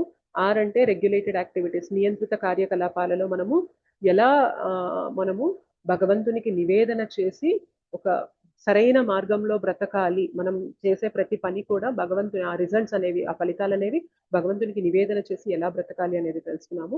ఈ ఎగ్జాంపులరీలో ఆదర్శప్రాయంగా ఎలా బ్రతకాలి అనేది తెలుసుకున్నాము. ఇప్పుడు ఏమంటున్నారు అంటే enemy, the lust. So last ఈ మన యొక్క శత్రువు ఏంటి? అర్జునుడు అడుగుతారనమాట. మరి ఎవరో ఏదో ప్రోద్బలం చేసినట్లుగా మనం పాపకర్మలకు ఒడిగడుతూ ఉన్నాం కదా కృష్ణ, అది ఎందువల్ల? బలవంతముగా మనుషుడు దేనిచే పాపకర్మలకు ప్రేరేపింపబడుచున్నాడు అని అంటే నేను చెప్తున్నారు కృష్ణ. శ్రీ భగవానువాచ కామయేష క్రోధయేష రజో గుణ సముద్భవ మహాశనో మహాపాప్మా విద్యేనమిహ వైరిణం. శ్రీకృష్ణ భగవానుడు పలికెను, అర్జున, రజోగుణ సంపర్కముచే ఉద్భవించి తదుపరి క్రోధముగా పరిణమించు కామమే దానికి కారణము. అది ఈ ప్రపంచమునకు సర్వమును కబలించునట్టి పాప భూయిష్ట శత్రువు. సో ఏంటి అంటే, నిన్న మనం ఏమనుకున్నాం? మనం ఆత్మలమని తెలుసుకున్నాం. అయితే ఎప్పుడైతే మనం ఈ భౌతిక జగత్తు అంటే ఈ శరీరాల్లో చిక్కుకుపోయామో, మనము ఈ శరీరంతో మన గుర్తింపుని తీసుకున్నాం, అంటే తప్పుడు గుర్తింపులోకి వచ్చేసాం. సో తప్పుడు గుర్తింపులోకి రావడం వల్ల ఏమైంది అంటే, ఆత్మస్థరంలో ఆత్మ భగవంతుని అంశాన్ని తెలుసుకున్నాం నిన్న. అంటే ఆత్మ భగవత్ సేవ, భగవత్ కార్యాలు చేస్తే ఆత్మ ఎప్పుడు కూడా చేయాల్సిన బాధ్యత, కర్తవ్యం అది అని తెలుసుకున్నాం. కానీ మనం ఏమైంది అంటే, శరీరం ఆత్మ మధ్య వ్యత్యాసం తెలుసుకోకుండా మనం శరీరం అనే తప్పుడు గుర్తింపులో చిక్కుకుపోయి మనం భగవంతుని యొక్క సేవా భావాన్ని ఎలా మార్చేసామంటే మన యొక్క ఇంద్రియ భోగంగా మార్చుకున్నాము. దాన్నే కామం అంటున్నాం. అంటే నిజమైన స్థితిలో ఆత్మస్థరంలో ఒక వ్యక్తి ఉన్నారు అంటే ఆయన భగవత్ సేవ చేస్తారు. కానీ ఎప్పుడైతే మనము ఈ శరీరంతో తప్పుడు గుర్తింపుతో మనం గుర్తించుకుంటామో, మనము భగవత్ సేవని వదిలిపెట్టి ఈ శరీర సుఖభోగాల వెనక పరిగెడతాం. చూసారా? దాన్నే కామము అని అంటారు అని చెప్తున్నారు. అదే మన శత్రువు అని భగవంతుడు చెప్తున్నారు. సో ఇది ఎలా ఉంటది అంటే, pure love of God head ఇక్కడికి వచ్చేసరికి లస్ట్ గా మారింది అంటారనమాట. అంటే భగవంతుని పైన ప్రేమ ఇక్కడికి మనం తప్పుడు గుర్తింపులో చిక్కుకుపోవడం వల్ల ప్రేమ కామంగా మారింది. ఓకే, లవ్ లస్ట్ గా మారింది. లవ్ అనేది ఎప్పుడు కూడా దేనికి వాడే పదం? ప్రేమ అనేది దేనికి వాడే పదం తెలుసా? భగవంతునికి ఒక జీవునికి మధ్యన వాడే పదమే ప్రేమ. మిగిలినదంతా కూడా జస్ట్ మనం ఇప్పుడు మనం మన జీవనంలో అంటూ ఉంటాం కదా, నువ్వంటే నాకు చాలా ఇష్టము, లవ్ అని మనం వాడుతూ ఉంటాం. చూసారా? అది లవ్ కాదు, అది లస్ట్. లస్ట్ అంటే కామం. అంతే. మనకి నచ్చినంత వరకు కూడా వారి నుండి మనకి ఏదైనా స్వలాభం ఉందా, మనకి నచ్చినట్లుందా, అంతవరకే వారితో మనము ఇష్టంగా ఉండడానికి ప్రయత్నం చేస్తాం. ఒకసారి ఆ వ్యక్తి నచ్చడం లేదు, బాహ్యంగా మనం ఒకరికి ఆకర్షితులమయ్యాము, ఆ బాహ్యంగా ఉన్న ఆకర్షణ పోయిందనుకోండి, వారి పైన ప్రేమ పోతుంది అనుకోండి, అది ప్రేమ కాదు, అది కామం. ఓకే, సో ఒక వ్యక్తి మనము మంచిగా ఉంటారు, జీవితాంతం మనల్ని జాగ్రత్తగా చూసుకుంటారు అని చెప్పి మనం ఏదో ఒక కమిట్మెంట్ లోకి వస్తాము. బట్ ఏదో చిన్న చిన్న తప్పులు జరిగాయి, అప్పుడు మనము ఆ ప్రేమ అనేది తగ్గిపోతూ ఉందనుకోండి, అది ప్రేమ కాదు, అది కామం అనమాట. సో బేసిక్గా ఏంటి అంటే, ఇక్కడ అంతా కూడా ఈ భౌతిక జగత్తులో మనం శారీరక దృక్పథంలోకి వచ్చినప్పుడు, ఈ కోణంలో మనల్ని మనం గుర్తించుకున్నప్పుడు ఉండేదంతా కూడా కామమే, ప్రేమ కాదు. సో ప్రేమ అనేది కామంగా మరి మార్పు చెందింది ఇక్కడికి. ఎలా అంటే, పాలల్లో పాలకి పులుపు అనేది తగిలింది అనుకోండి, అది పెరుగుగా మారినట్టు మన ప్రేమ, భగవంతుని పైన మనకున్న ప్రేమ ఈ జగత్తులోకి వచ్చి మనం ఇలా శరీరాలు తీసుకోవడం వల్ల అది కామంగా రూపుదిద్దింది. ఓకే, ఇది మన శత్రువు. కామం అంటే ఏంటి? మన ఇంద్రియాలని మనం సుఖపరచుకోవడం, అది కామం. దాన్ని ఎలా మార్చాలి? తిరిగి భగవంతుడి పైన ప్రేమగా మార్చామనుకోండి, మనము ఆత్మస్థలంలో నిలబడగలుగుతాం. అప్పుడు మనం ఇక్కడ నుండి భగవద్ధామానికి వెళ్ళిపోగలం. ఇంకేమంటున్నారు చెప్తాను. ఒకవేళ ఈ కామం అనేది తీరలేదనుకోండి, అంటే మనకు ఒక కోరిక కలిగింది, ఆ కోరిక తీరలేదంటే ఎంతటి స్థానానికి వెళ్ళిపోతామంటే, నిన్న కూడా డిస్కస్ చేసుకున్నాం కదా, కోరిక తీరకపోతే అది విపరీతమైన కోపానికి కారణమైపోతుంది. ఒకసారి ఆ కోపం వచ్చింది అంటే మనకి విచక్షణ అనేది ఉండదు, మనం బుద్ధి కోల్పోతాం, నాశనం చెందుతుంది. మనం ఎలా బిహేవ్ చేస్తున్నాం, ఎలా మాట్లాడుతున్నాం, ఎటువంటి చర్యలు చేస్తున్నాం అనేది కూడా కోల్పోతాం అనమాట. అటువంటి దీన స్థితిలోకి ఒక జీవుణ్ణి తీసుకెళ్లిపోతుంది. ఇదంతా దేని నుండి మొదలైంది? కామం నుండి మొదలైంది అనమాట. ఓకే, అందుకనే భక్తి చేసే కొద్దీ ఏమవుతుంది అంటే ఈ కామం అనేది తిరిగి ప్రేమగా మారుతుంది. చూద్దాం ఇంకేమంటున్నారు. ఈ కామం యొక్క వివిధ దశలు కూడా ఉన్నాయి. పొగతో కప్పబడిన అగ్ని, దుమ్ముతో కప్పబడిన అద్దం, మావి చేత కప్పబడిన గర్భం. ఇది ఏంటి అంటే, ఇప్పుడు చూడండి, ఇక్కడ పొగ కనిపిస్తుంది, కానీ మనకి ఇక్కడ నిప్పు కూడా కనిపిస్తుంది కదా. కొంచెం మనము ఏదన్నా ఒక చిన్న అట్ట ముక్క తీసుకొని ఆ పొగని ఇట్లా మనం ఇట్లా అన్నామనుకోండి, గాలి వీశామనుకోండి, ఏమవుతుంది? ఆ మంట ఇంకా ప్రజ్వలిస్తుంది కదా. సో ఆ పొగ అనేది కప్పోతుంది. సో ఇటువంటి కామం ఎవరిలో ఉంటుంది అంటే మానవులలో ఉంటుందంట. సో పైన పొగతో ఆవరింపబడి ఉంది, కానీ కొంచెం మనము సరైన సాంగత్యంలోకి వచ్చి సరైన జ్ఞానం తీసుకున్నప్పుడు మనము మనలో ఉన్న భగవత్ ప్రేమ అనేది వెలికి తీయగలుగుతాం అనమాట. ఇది మానవులలో జరుగుతుంది. దుమ్ముతో కప్పబడిన అద్దం ఎవరితో పోలుస్తారు అంటే జంతువులతో పోలుస్తారు. సో ఇది ఏంటి అంటే, కొంచెం బాగా గట్టిగా దుమ్ము పట్టింది అనుకోండి, ఆ అద్దం ముందు మనం నిలబడినా కూడా మనకు సరిగ్గా కనిపించదు, మసక్గా ఉంటుంది అనమాట. సో బాగా గట్టిగా ఒక బట్ట పెట్టి గట్టిగా రుద్దితేనే మనకు అది పోతుంది. సో ఇది ఏంటి అంటే జంతువులలో ఇంత ఇదిగా ఉంటుంది కామం. ఇంకా మూడోది ఏంటి అంటే మావి చేత కప్పబడిన గర్భము. సో ఒక మన తల్లి గర్భంలో ఒక శిశువు ఉంటే ఆ కవరింగ్ ఇంకెలా ఉంటది? ఇంకా చాలా థిక్గా ఉంటుంది కదా. ఆ శిశువు ఏమీ చూడలేదు కదా బయటది. సో ఇది మనకి ప్లాంట్స్, మొక్కల్లో కనిపిస్తుంది అనమాట. చెట్లు, మొక్కల్లో ఇటువంటి కామం అనేది ఉంటుంది అనమాట. సో మనం ఈ 3 కేటగిరీస్ లో చూసుకున్నట్లయితే, మనము మొదటి కేటగిరీ మానవులుగా పుట్టాం కాబట్టి ఈ మానవ జన్మలో మనకి చాలా గొప్ప అవకాశం ఉంది.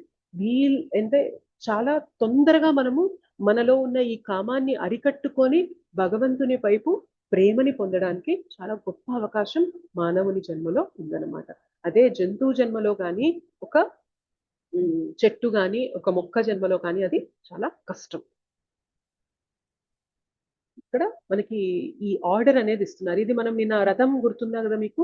సో ముందు ఇంద్రియ భోగ వస్తువులని చూస్తూ ఇంద్రియాలు పరిగెడుతూ ఉంటాయి.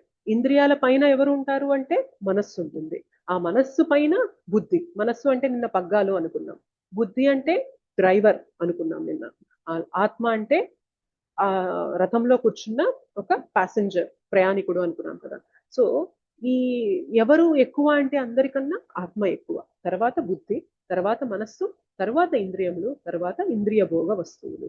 కాబట్టి జడ పదార్థం కన్నను ఇంద్రియములు ఉత్తములు, ఇంద్రియముల కన్నను మనస్సు ఉత్తమము, మనస్సు కన్నా బుద్ధి మరింత ఉత్తమము, బుద్ధి కన్నా ఆత్మ అత్యంత ఉత్తమము. అయితే ఎందుకు ఇది చెప్తున్నారంటే ఇక్కడ కృష్ణ, ఆ కామం అనేది ఎక్కడెక్కడ ఉంటుందో తెలుసా? బుద్ధి, మనస్సు, ఇంద్రియాలు, ఈ 3 ప్లేసెస్ లో మన ఎనిమి కూర్చొని ఉన్నారనమాట.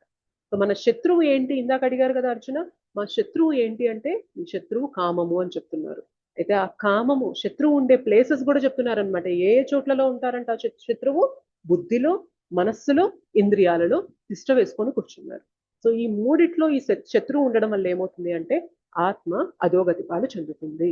మరి ఇప్పుడు ఏం చేయాలి అంటే, ఈ శత్రువు ఎక్కడున్నాడో తెలుసుకొని మరి ఎలా ఓడించాలి అంటే, ఫస్ట్ ఇంద్రియాలకి నియమిత పద్ధతులు ఇవ్వాలి.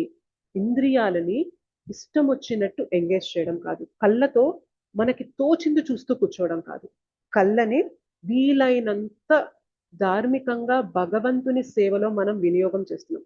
భగవంతుని యొక్క అర్చ విగ్రహాలని చూడడంలో కానీ, భగవంతుని యొక్క పాదాలని చూస్తూ ఆ పాదాల దగ్గర ఎంత చక్కగా పూలనేది అలంకరించారు అని చూడడంలో కానీ, ఇవి చూడడం వల్ల ఏమవుతుంది అంటే మెల్లమెల్లగా భౌతికమైన అందాలు చూడాలి అనే కోరిక కళ్ళకి తగ్గుతుంది.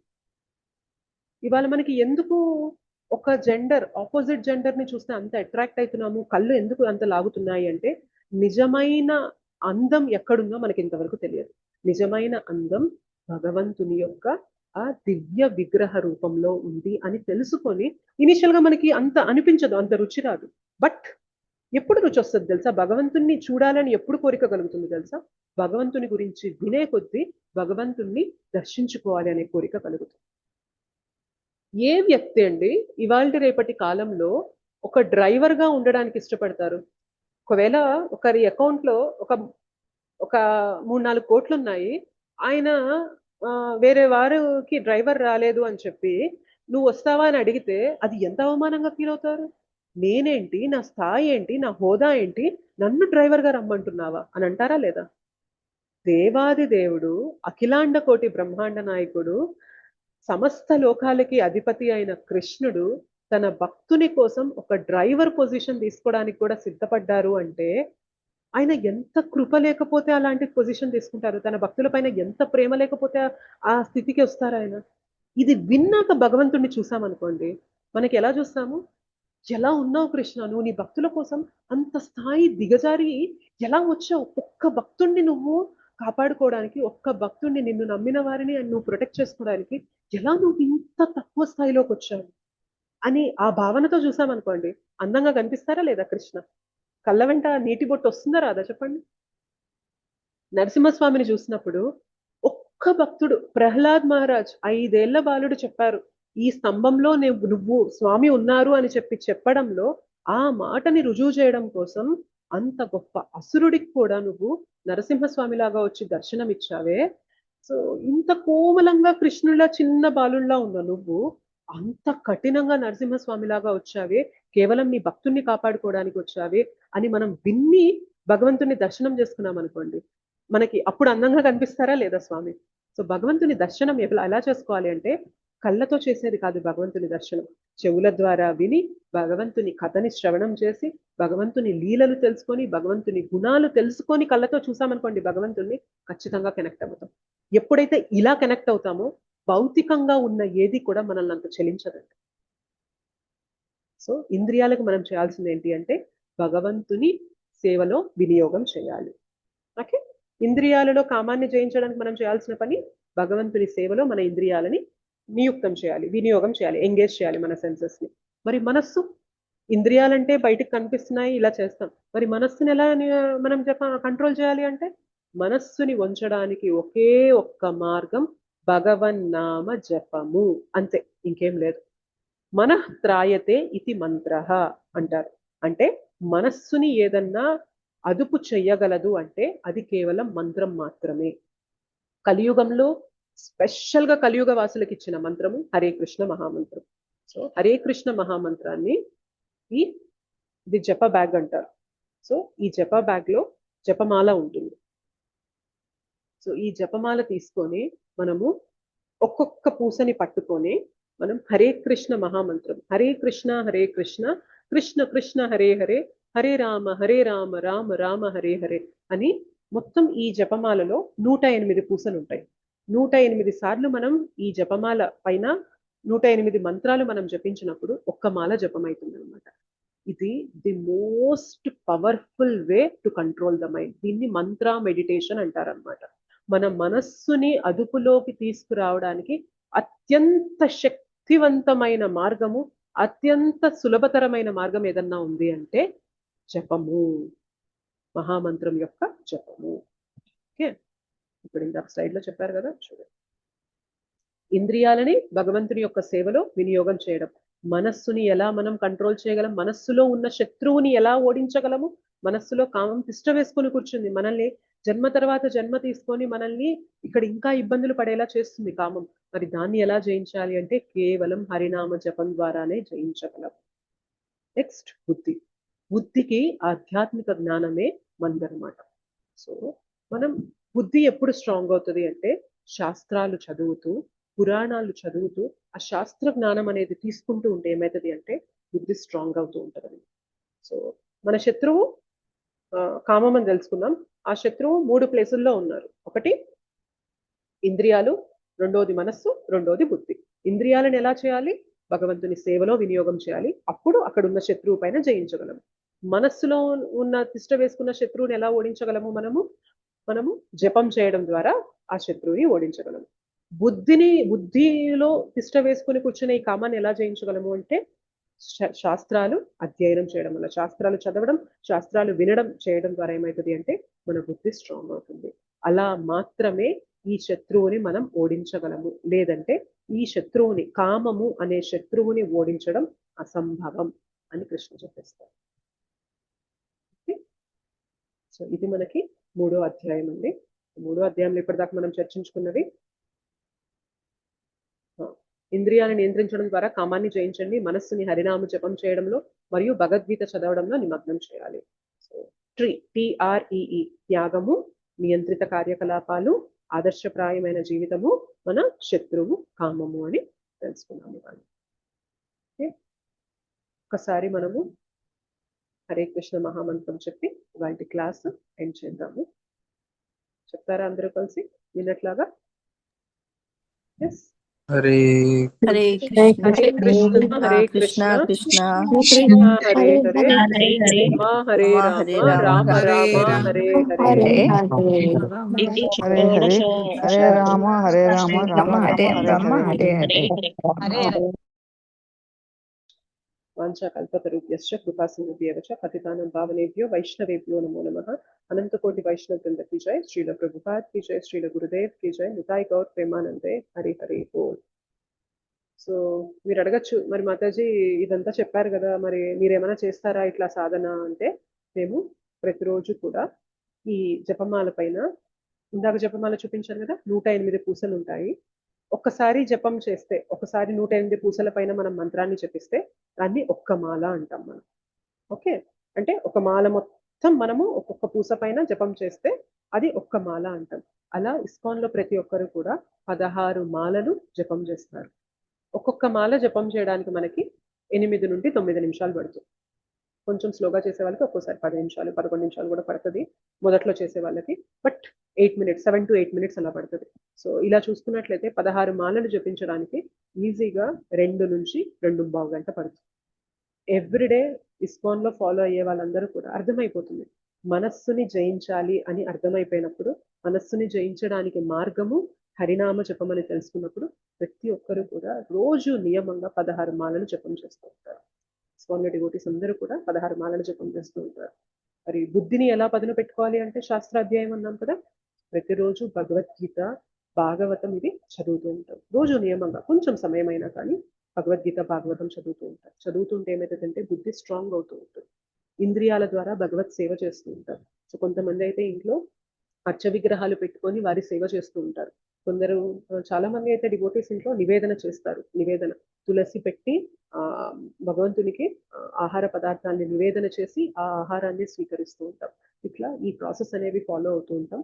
ముందు ముందు అధ్యాయాల్లోకి వెళ్ళే కొద్దీ ఎలా ఇవన్నీ చేయాలి అనే డీటెయిల్స్ అనేవి నేను మీకు ఇంకా ఇస్తాను.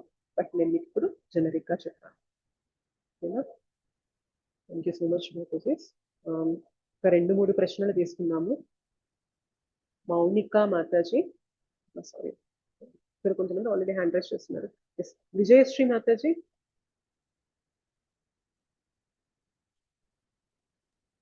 మాతాజీ మీరు హ్యాండ్ రైజ్ చేశారు, క్వశ్చన్ ఉందా మాతాజీ మీకు? లేదు మాతాజీ. ఓకే,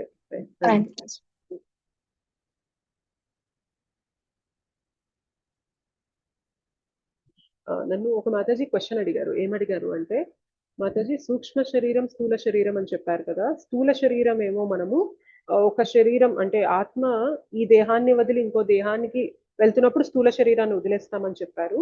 సూక్ష్మ శరీరం ఎప్పుడు అంటే మనము ముక్తిని పొందినప్పుడు, ఈ భౌతిక జగత్తు నుండి మనం విముక్తులం అయిపోయినప్పుడు సూక్ష్మ శరీరాన్ని వదిలేస్తామని చెప్పారు కదా. మరి మళ్ళీ తిరిగి వస్తామా మనము అంటే, మనము భగవద్ధామానికి వెళ్తే తిరిగి రావాల్సిన అవసరం లేదు. భక్తి చేసుకొని భగవద్ధామానికి వెళ్ళగలిగితే తిరిగి రావాల్సిన అవసరం లేదు.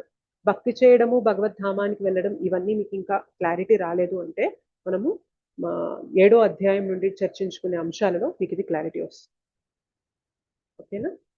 సో మీరు అడిగిన క్వశ్చన్కి సింపుల్గా ఆన్సర్ చెప్పాలి అంటే, ఒక్కసారి మనము ఈ భౌతిక జగత్తు నుండి ముక్తిని పొంది మనం ఆధ్యాత్మిక ధామం, భగవంతుని ధామం, వైకుంఠ లోకాల్లోకి మనం వెళ్ళగలిగినట్లయితే మనం తిరిగి ఇక్కడికి రావాల్సిన అవసరం లేదు.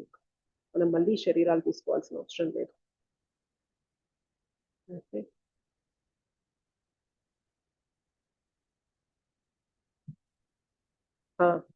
సో ఆత్మ నరకానికి వెళ్ళినప్పుడు మనకి ఆత్మకి యాతనా శరీరం అనేది ఇస్తారు. సో యాతనా శరీరం ఇచ్చినప్పుడు ఏమవుతుంది అంటే ఆత్మ అన్ని గ్రహిస్తుంది. అంటే శరీరం ద్వారా మనం ఏదైతే బాధలు పొందుతూ ఉన్నామో అది ఆత్మ ఫీల్ అవుతూ ఉంటుంది అనమాట. ఓకే, మమేకం అయిపోయి ఉంటుంది కదా, ఆత్మ ఫీల్ అవుతూ ఉంటుంది.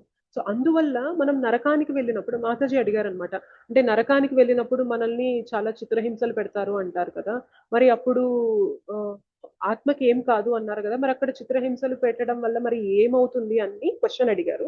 సో అక్కడ ఏంటి అంటే ఆత్మ ఏమీ కాదు, ఆత్మకి ఏం చేయలేదు, మనం ముక్కలుగా కోయలేము, కాల్చలేము, తడపలేము, ఎండబెట్టలేము, ఇవేమి చేయలేము, కాబట్టి ఆత్మకి ఏం జరగదు. కానీ ఏమవుతుంది అంటే ఆత్మ శరీరంతో మమేకమైపోయింది కాబట్టి, శరీరమే నేను అని గుర్తించుకుంటూ ఉంది కాబట్టి శరీరానికి కలిగే అంత పెద్ద బాధ ఆత్మకి నాకే జరిగిందా అన్నంత ఇదిగా ఆత్మ ఫీల్ అవుతుంది కాబట్టి ఆ యాతన పడుతుంది అనమాట. ఆ కష్టం, ఆ బాధని అనుభవిస్తుంది. అందుకే నరకలోకాలకు వెళ్ళినప్పుడు ఆ బాధ అనేది అంత ఘోరంగా ఉంటుందని ఎందుకు అంటున్నామంటే శరీరం పొందుతుంది బాధని, కానీ శరీరంతో మమేకం అయిపోవడం వల్ల ఆ బాధ మనమే అనుభవిస్తున్నామా అన్నంత ఇదిగా ఆత్మ ఫీల్ అవుతుంది. అలా మనకి నరకలోకాల్లో పనిష్మెంట్స్, శిక్షలు అనేవి ఉంటాయి. సుజాత మాతాజీ, చాలా హ్యాండ్స్ రైజ్ అయ్యాయి, బట్ చూద్దాం ఎన్ని క్వశ్చన్స్ తీసుకుందాం. సుజాత మాతాజీ తొందరగా. ప్రణామాలు మాతాజీ. మాతాజీ ఒక చిన్న క్వశ్చన్, విహిత కర్మలు అంటే ఏంటి మాతాజీ? విహిత కర్మలు, విహిత కర్మలు, విద్యుక్త కర్మలు. విహిత కర్మలు అంటే చెయ్యకూడని కర్మలు. అంటే అంటే అనాసక్త భావంతో విహిత కర్మలు చేయవచ్చు అని దీంట్లో. ఓకే, ఏ శ్లోకంలో ఉంది మాతాజీ? అంటే ఇక్కడ ఒక భావంలో ఉంది, మామూలుగా మూడవ దాంట్లో అనాసక్త భావంతో విహిత కర్మలు చేయవచ్చు అని అంటే అది విహిత కర్మలు అంటే అదొకటి. ఓకే, యాక్చువల్ గా మేము ఫాలో అయ్యేది ఏంటంటే మాతాజీ, ఇది శ్రీల ప్రభుపాదుల వారు ఇచ్చిన భగవద్గీత యాజ్ ఇట్ ఈస్ కాబట్టి అందులో ఉన్న దాని ప్రకారంగా నేను చెప్తున్నాను. సో మీరు ఏదైనా శ్లోకా నెంబర్ చెప్పగలిగితే నేను ఆ శ్లోకా చూసి మీకు రేపటి క్లాస్ లో అయినా కానీ క్లారిటీ ఇవ్వగలడానికి ప్రయత్నం చేస్తాను. నెక్స్ట్ మాతాజీ, మామూలుగా రామకోటి రాస్తూ ఉంటే మామూలుగా వేరే వాళ్ళు అడిగారు, రామకోటి రాస్తే అవి కష్టాలు వస్తాయి, రామకోటి ఎందుకు రాయడము అనేసి వేరే వాళ్ళు నాకు, నేను ఎప్పుడు రాస్తూ ఉండేదాన్ని, అలా చెప్తే అది దేవుని గురించి చేసేవి ఇప్పుడు కూడా అవి కష్టం అయితే మనకి ఎప్పుడు జరగదు, అది మంచిగా జరుగుతుంది తప్ప మంచి జరగకపోయినా కూడా కష్టము నష్టం అనేది రాదు అనేసి చెప్పాను. అంటే అది అలాగా రాముడు కష్టాలు పడ్డాడు కదా, అలాగ మనం పడతాము అన్నట్లు అదొక వాళ్ళు ఒక భావనతోటి చెప్పారు మాతాజీ. అది తప్పండి, రామకోటి రాస్తే కష్టాలు వస్తాయి అనేది చాలా తప్పుడు అభిప్రాయమే అది. రామనామము ఎంత పవిత్రమైనది అంటే, రామనామం గురించి ఏమంటారంటే ఒకసారి మనం రా అని నోరు ఓపెన్ చేసి రా అంటే మనం చేసుకున్న పాపాలన్నీ నోట్ల నుండి బయటికి వెళ్ళిపోతాయంట. ఇప్పటిదాకా చేసుకున్న పాపాలన్నీ ఒక్కసారి రామ అని కూడా అనక్కర్లా, రా అని అంటే పాపాలన్నీ బయటికి వెళ్ళిపోతాయంట.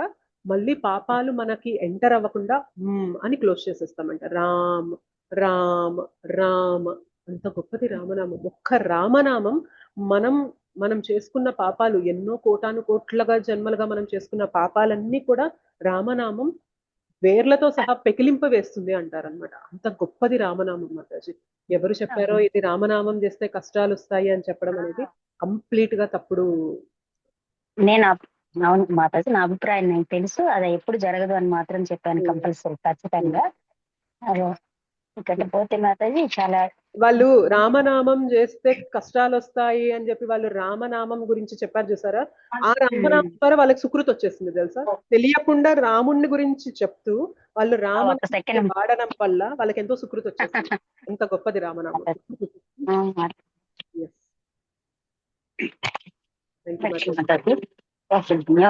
ధన్యవాదాలు. చాలా చక్కగా వివరించారు. Thank you Mataji. ఈ చాప్టర్ కొంచెం కష్టమైన చాప్టర్, మరి ఎంతమందికి అర్థమైందో లేదో నాకు లేదు తెలియదు. మాతాజీ, చాలా చక్కగా అర్థమైంది అసలు. అండ్ ఎందుకంటే ఈ ఉదాహరణలు ఇవన్నీ వినడం వలన అవి కళ్ళకు కట్టినట్టుగా, అంటే దేఖో ఔర్ కహో విధి అన్నట్లు ఇవి చూడడం వల్ల ఇవి మనసులో నాటుకుపోతూ ఉన్నాయి అనమాట. అంతే. ఒకవేళ మళ్ళీ రివ్యూస్ చేయకపోయినా కూడా ఇవనేవి పిక్చర్ వచ్చేస్తూ ఉంటుంది. అప్పుడు ఈజీగా కూడా గుర్తుండిపోతుంది అనమాట. అలాగా చాలా బాగా చెప్పారు మాతాజీ, చాలా బాగా. ధన్యవాదాలు. ధన్యవాదాలు. Thank you. విజయ మాతాజీ. హరే కృష్ణ మాతాజీ.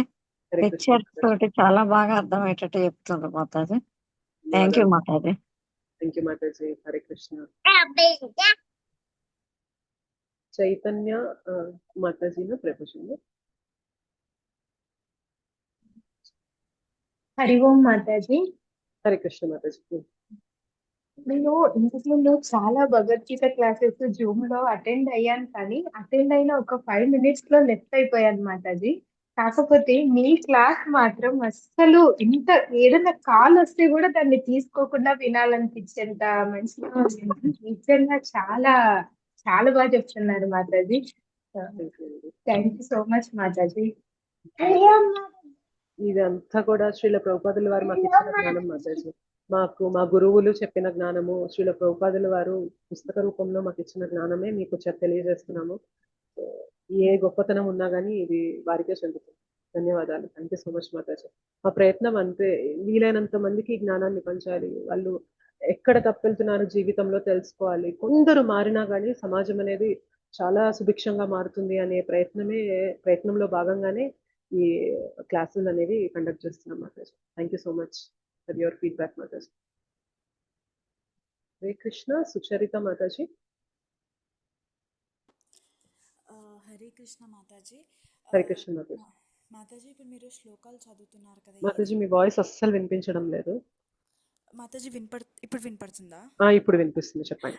మాతాజీ, మీరు ఇప్పుడు శ్లోకాలు చదువుతున్నారు కదా మాతాజీ, భగవద్గీతలోవి అంటే అంత స్పష్టంగా అనర్గళంగా చదవగలుగుతున్నారు కదా. సో దాని మీద కూడా ఏమైనా ఉంటుందా మాతాజీ? అంటే మేము నేర్చుకొని మేము కూడా చదవగలిగేలాగా అలాగా శ్లోకాలు రిసైడ్ చేసేలాగా అంటారా? శ్లోకాలు చదివేలాగా అంటారా? అంటే మాకు అదే ఎలా చదవాలి అంటే ఆ ఉచ్చారణ, ఆ పదాలు ఎలాగా అసలు పలకాలి, దాని అర్థం ఏంటి, ఇలా కూడా మాకు ఏమైనా ఉంటాయా మాతాజీ? ఉంటది మాతాజీ. ఇప్పుడు ఇది మనకి బేసిక్ కోర్స్ కదా మాతాజీ. ఇది జస్ట్ మనము 18 రోజుల్లో 18 అధ్యాయాలు విహంగ వీక్షణం అనమాట. మనం ఒక్కొక్క శ్లోకంలో చర్చించుకోవట్లేదు. ఆ అధ్యాయంలో ఏవైతే కొంచెం డీటెయిల్స్ మనం ఫోకస్ చేయాలో వాటిపైననే చెప్తున్నాము. ఎందుకంటే చాలా డెప్త్ ఉంటుంది మాతాజీ ఒక్కొక్క శ్లోకంలోకి వెళ్తే. మనకి తర్వాత కోర్సెస్ ఎవరెవరైతే ఇంకా ఇంట్రెస్ట్ ఉండి ఇంకా మేము తెలుసుకోవాలనుకుంటున్నామని ముందుకొస్తారో వారికి భగవద్గీతలో 108 శ్లోకాలు అనేవి చెప్పడము, భగవద్గీతలో 700 శ్లోకాలు అనేవి ఒక్కొక్క శ్లోక పరంగా చెప్పడం కానీ అట్లాంటి కోర్సెస్ అనేవి ఉంటాయి మాతాజీ. తర్వాత మీ ఇష్టానుసారంగా మీరు ఆ కోర్సెస్ అనేవి జాయిన్ అవ్వచ్చు మాతాజీ. అప్పుడు మీకు ఒక్కొక్క పదం ఎలా పలకాలి, ఒక్కొక్క పదం అర్థం ఏంటి, అక్కడ ఏం చెప్తున్నారు ఆ శ్లోకంలో, అలా ఒక్కొక్క శ్లోకం లెవెల్లో మనము చర్చించుకోవచ్చు డీప్గా. ఓకేనా మాతాజీ? మీరు మ్యూట్ అయిపోయారు. ఎస్, ఓకేనా? ఓకే మాతాజీ. అంటే ఇప్పుడు మీకు మనకి 18 రోజులు ఎప్పుడైతే అయిపోతుందో అప్పుడు మీరు మాకు డీటెయిల్స్ ఇస్తారా మాతాజీ? ఇస్తాను. ఎస్, నేను ఇస్తాను. Okay Mataji. Hare Krishna Mataji. Hare Krishna. Thank you మాతాజీ. హరే కృష్ణ. సాయి ప్రభుజీ.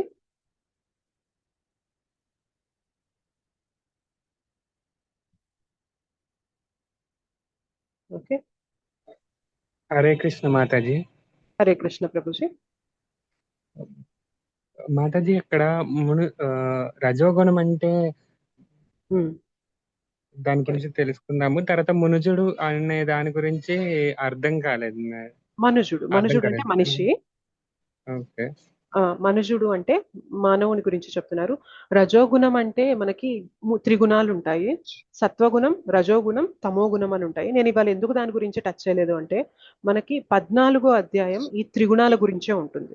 సో సత్వగుణం ఓకే అంటే మాతాజీ. ఏంటి, రజోగుణం అంటే ఏంటి, తమో గుణం అంటే ఏంటి, ఈ గుణాలు ఏంటి, ఈ గుణాల్లో మనుషుడు ఎందుకు చిక్కుకున్నాడు, మనం ఎలా చిక్కుకుపోయాము, ఇవన్నీ వివరాలు మనకి 14వ అధ్యాయంలో ఉంటాయి ప్రభుజీ. మనం 14వ రోజుకి వచ్చినప్పుడు మనం వివరంగా అవి చర్చించుకుందాం ప్రభుజీ. ఓకేనా? Okay Mataji. Thank you Prabhuji. Hare Krishna. Mounika Mataji. Hare Krishna Mataji, దండవత్సనం. Hare Krishna. ధన్యవాద ప్రణామం మాతాజీ. చాలా బాగా అర్థమైంది మాతాజీ. కర్మ అనేది ఎలా చేయాలి, ఏంటి, ఆ మన దేవుడి పట్ల ఎలా ఉండాలి అనేది చాలా బాగా అర్థమైంది. అండ్ నేను రోజు డైలీ 16 రౌండ్స్ జపం చేస్తాను మాతాజీ. హరి బోల్ మాతాజీ.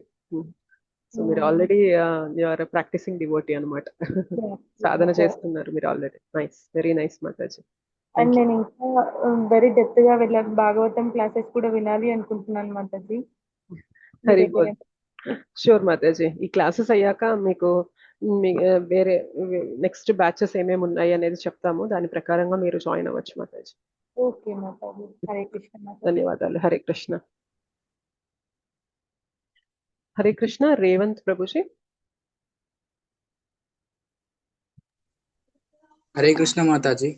హరే కృష్ణ ప్రభుజీ. ఏం లేదు మాతాజీ, నేను రోజు 16 రౌండ్స్ చాంటింగ్ చేస్తున్నాను 3 o'clock, కానీ కాన్సన్ట్రేషన్ ఉండట్లేదు. ఓకే. నేను 8th క్లాస్ నుంచి చేస్తున్నాను, అంటే నాది 2-3 years అయింది, అయినా నాకు కాన్సన్ట్రేషన్ లేదు అసలు. ఓకే. అంటే మీకు ఏమొస్తున్నాయి ఆలోచనలు, మీ స్కూల్లో జరిగేవి, మీ కాలేజ్లో జరిగే ఆలోచనలు అట్లా వస్తున్నాయి అంటారా? దాని గురించే. ఓకే. సో మీరు ఏం చేయాలంటే ప్రభు, కథ వినాలి ప్రభు, కొంచెం ఎక్కువసేపు వినొద్దు. మీకు ఆల్రెడీ స్టడీస్ ఉంటాయి, మీ బాధ్యతలు ఉంటాయి కాబట్టి ఎక్కువసేపు వినమని కూడా నేను చెప్పను. బట్ రోజు కొంచెం సాయంత్రం పడుకునే ముందు ఒక్క 15-20 నిమిషాలు భగవన్ నామం గురించి వినండి, భగవంతుని లీలలు వినండి.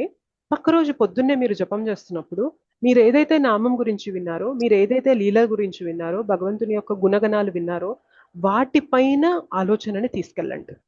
అప్పుడు ఏమవుతుంది అంటే మెల్లమెల్లగా ఫోకస్, కాన్సన్ట్రేషన్ అనేది భగవంతుని వైపు వస్తుంది. ఇంకా మాతాజీ, నేను 2 times కంప్లీట్ చేశాను, భగవద్గీత చదివాను, ఆ శ్లోకం కూడా నేర్చుకున్నాను. వేరే వేరే కొన్ని థింగ్ చేసినప్పుడు కూడా ఒక్కొక్క భయం అవుతుంది అనమాట, ఏ పాపం చుట్టుకుంటుందో అని. అట్లా లేదు యాక్చువల్గా మనం భయపడ్డానికి కాదు భగవద్గీత, జాగ్రత్త పడ్డానికి. ఓకే. మీరు చక్కగా జపం చేస్తున్నారు, 3ంటికి లేచి 16 మాలలు జపం చేస్తున్నారంటే మిమ్మల్ని ప్రొటెక్ట్ చేసుకోవడం, మిమ్మల్ని కాపాడుకోవడం భగవంతుడికి ఉన్న బాధ్యత. ఓకే. మీరు భగవన్ నామం చెప్తూ ఉన్నప్పుడు, భగవంతుడిని పిలుస్తూ ఉన్నప్పుడు, పొద్దున్నే లేచి అన్నిసార్లు భగవన్ నామాన్ని చెప్తూ ఉన్నప్పుడు భగవంతుడికి ఉంటుంది. సో ఈ జీవుణ్ణి నేను కాపాడుకోవాలి. మీరు తప్పుదారిలో వెళ్తున్నా కానీ భగవంతుడు శాయశక్తిలో మిమ్మల్ని అటు వెళ్ళనీయకుండా కాపాడడానికి ఎవరో ఒకరిని మీ లైఫ్లోకి పంపిస్తారు. సో మీరు నేనేదో తప్పు చేస్తానా, పాపం వచ్చేస్తుందా, అట్లా భయంలో ఉండద్దు. అంటే జాగ్రత్త పడడం ఎప్పుడూ మంచిదే, బట్ భయంలో బ్రతకాల్సిన అవసరం లేదు. సాంగత్యంలోకి వచ్చేయండి, భక్తుల సాంగత్యంలోకి వచ్చి వాళ్ళు ఎలా చేస్తున్నారు, మీకు ఇలా ఆలోచనలు వస్తున్నప్పుడు మీరు ఏం చేస్తున్నారు ఏంటి అని వారితో మీకు వచ్చిన ఆలోచనలు పంచుకొని నాకు ఇట్లా అనిపిస్తుంది, ఇట్లా వచ్చినప్పుడు నేను దేని గురించి ఆలోచిస్తే నాకు దీని నుండి నేను బయటపడగలను అని వారితో మాట్లాడి తెలుసుకున్నాం అనుకోండి, తొందరగా బయటికి రాగలుగుతాం. బట్ మీకు ఒకటి నమ్మకం అయితే చెప్పండి. కాంటాక్ట్ ఉంటాను, మాయా లో ఉంటారు. నైస్. అప్పుడు మీకు మనసుకి ఇట్లా ఎప్పుడైనా భయంగా, ఆందోళనగా కనిపించింది అనుకోండి, వారితో షేర్ చేయండి. షేర్ చేసి నాకు ఇలా అనిపిస్తుంది, నన్ను ఏం చేయమంటారు ఈ సందర్భంలో అని చెప్పండి.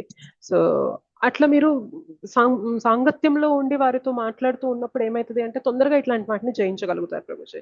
ఒక్కరమే ఉన్నప్పుడు ఏమవుతుంది అంటే మన మనస్సు లాగేస్తూ ఉంటది అనమాట ఇట్లా భయాలకి.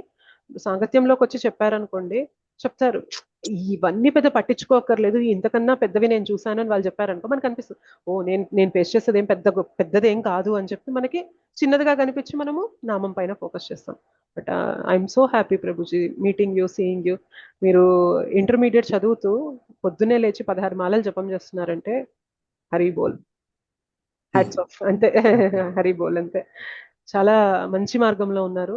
ఈ మార్గాన్ని వదలకండి, భగవంతుని పట్టుకోండి. మీరు జీవితంలో ఏదైనా సాధించడానికి ప్రయత్నం చేయండి, భగవంతుని పట్టుకొని సాధించడానికి ప్రయత్నం చేయండి. డెఫినెట్ గా అది మిమ్మల్ని మంచి గతులకు తీసుకెళ్తుంది. ఓకే, తీసుకోండి కూడా. తీసుకున్నాను కూడా రిజల్ట్స్ కూడా మంచిగా వచ్చినాయి. అసలు నేను చదవకుండే అప్పుడు, నేను చాంటింగ్ చేసుకుని చదివాను, అసలు నాకు తెలియదు మంచి మార్క్ చదవాలి. అంటే చాంటింగ్ చేస్తున్నప్పుడు చాంటింగ్ నామం పైన ఫోకస్ చేస్తూ ఉంటే ఏమవుతుంది అంటే మనలో కాన్సన్ట్రేషన్ లెవెల్స్ కూడా పెరుగుతాయి ప్రభుజీ. సో మీరు ఏం చేయాలి అంటే మనస్సు అటు ఇటు వెళ్తుంది. జపం చేస్తున్నప్పుడు మనస్సు అటు ఇటు వెళ్తూనే ఉంటుంది. మీకే కాదు కదా, ఎన్నో ఏళ్ళు జపం చేసిన వారికి కూడా ఇది కామన్ గా ఉండే సమస్య. మనం ఏం చేయాలి అంటే మనస్సుని లాక్కొచ్చి మళ్ళీ నామం పైన పెట్టాలి. ఎవ్రీ టైం మనస్సు ఎప్పుడు ఎటెళ్ళినా కానీ మళ్ళీ మనస్సుని అది కాదు ఆలోచించాల్సింది, నామం విను, నామం విను. హరే కృష్ణ కృష్ణ కృష్ణ హరే హరే, హరే రామ రామ రామ హరే హరే. ఒక్కొక్క మంత్రాన్ని విను, ఒక్కొక్క మంత్రాన్ని విను. మీకు హరే కృష్ణ మహామంత్రము ఇట్లా ప్రింట్ చేసి బోర్డ్స్ ఉంటాయి ప్రభుజీ టెంపుల్లో, అది తెచ్చుకొని అది చూస్తూ అయినా చెప్పండి. ఒక్కోసారి మనస్సు వినప్పుడు కళ్ళతో చూస్తుంటాం కదా మనము, సో చూస్తూ చెప్పడము, లేదా తులసి మహారాణి దగ్గర కూర్చొని చెప్పడము, లేదా భగవంతుని యొక్క ఫోటో పెట్టుకొని చెప్పడము, లేదా శ్రీల ప్రభుపాదుల వారి టేప్ ఉంటుంది కదా హరే కృష్ణ మహామంత్రం జపం చేసేది, అది చేస్తూ చెప్పడం. అలా ఏదో ఒక మనం డిఫరెంట్ మార్గాలు ట్రై చేస్తూ ఉంటే ఏదో ఒక చోట మనకి కొంచెం ఆ మనస్సు నియంత్రణలోకి వస్తుంది. అలా ప్రయత్నాలు చేయండి ప్రభుజీ. ఇంకా మాతాజీ అది ఇప్పుడు చెప్పారు కదా, కృష్ణుడు ఆల్రెడీ చెప్పింది కదా, ఉద్ధరేత ఆత్మాన అని ఒక శ్లోకం, ఇది కూడా గుర్తుకొస్తుంది.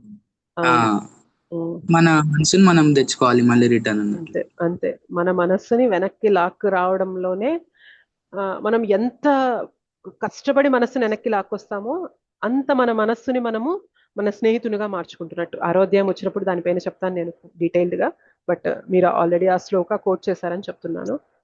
మనం చేయాల్సింది అదొక్కటే అంతే, మనస్సుని లాక్కురాను. మనకి చేత కావట్లేదా భగవంతుని అడగడం, నాకు చేత కావట్లేదు కృష్ణ, నువ్వే ఈ మనస్సుని నాకు కంట్రోల్లోకి తీసుకొని రా అని చెప్పి భగవంతునికి శరణాగతులం అయిపోయి నామాన్ని చెప్పడం అనమాట. అలా చేస్తూ ఉంటే నియంత్రణలోకి వచ్చేస్తుంది ప్రభుజీ మెల్లమెల్లగా. అది ఓవర్ నైట్ 1 to 3 years లో వస్తుందని చెప్పేది కాదు, బట్ మీకు ఒకప్పటి కంటే ఇప్పటికి మెరుగుపడ్డాను, నా డీలింగ్స్ బెటర్ అయ్యాయి, నా ఫోకస్ బెటర్ అయింది అనేది మీకే అర్థమవుతుంది ప్రభుజీ.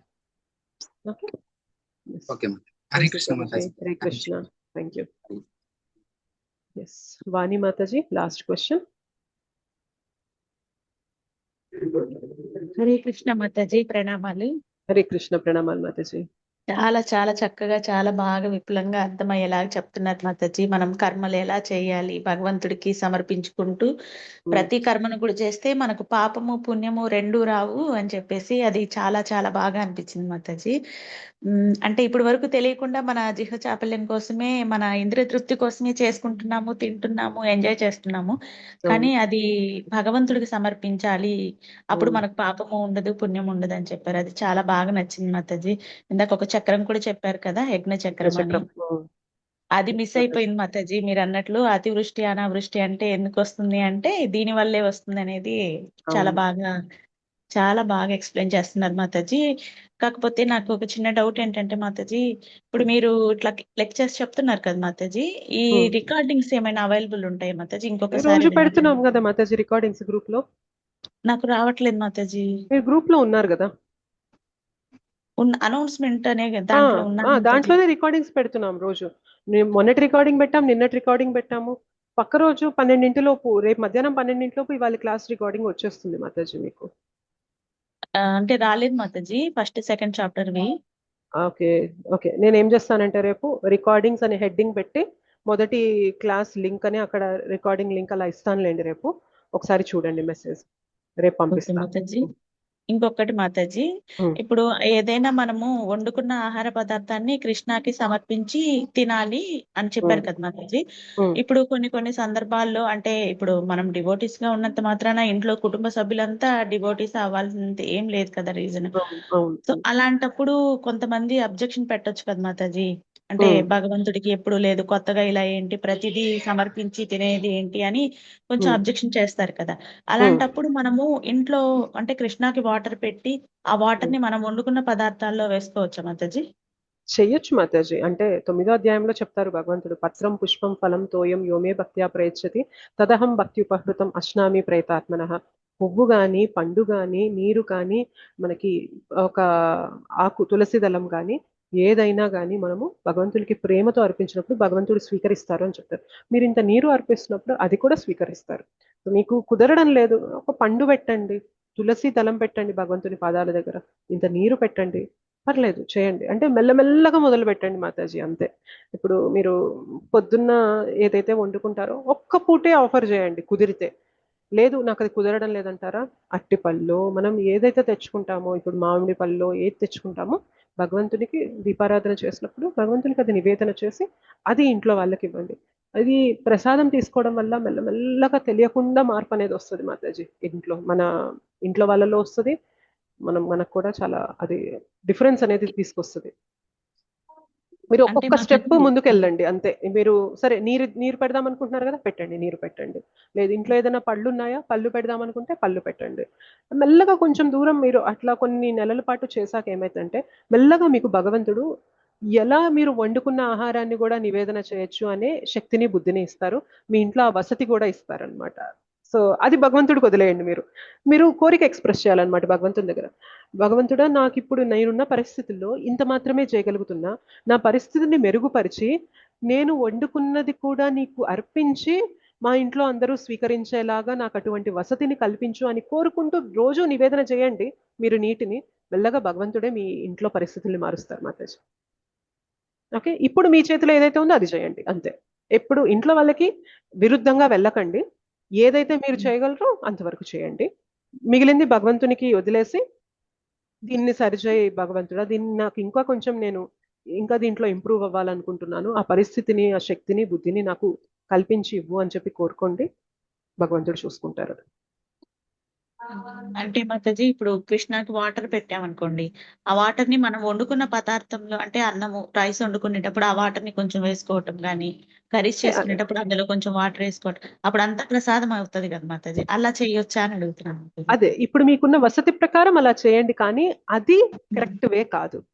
మనము ప్రసాదం తీసుకొని ప్రసాదం అంతా అంటే మనం ఏదైతే మనం వండుకుంటున్నామో జస్ట్ వాటర్ వేసేస్తున్నాం అంతే తప్ప నిజంగా భగవంతునికి ప్రేమతో అర్పించి మనం కష్టపడి వండింది అర్పించింది మిస్ అవుతుంది కదా అక్కడ. సో ఇప్పుడు మీకు కుదురుతుంది అదే కాబట్టి అది చేయండి, కానీ ఇది ప్రామాణికం కాదు. పోను ఇదే ప్రామాణికంగా పెట్టుకోండి, అందరూ నీరు మాత్రమే అర్పించండి, నీరుని వంటలో కలిపేసుకొని తినేయండి సరిపోతుంది అని చెప్పడం కుదరదు. కానీ మీరున్న పరిస్థితుల్లో నేను ఇదే చేయగలను అని చెప్తున్నారా, అదే చేయండి, మెల్లమెల్లగా మారుతుంది అని చెప్తున్నా అంతే. ఓకేనా?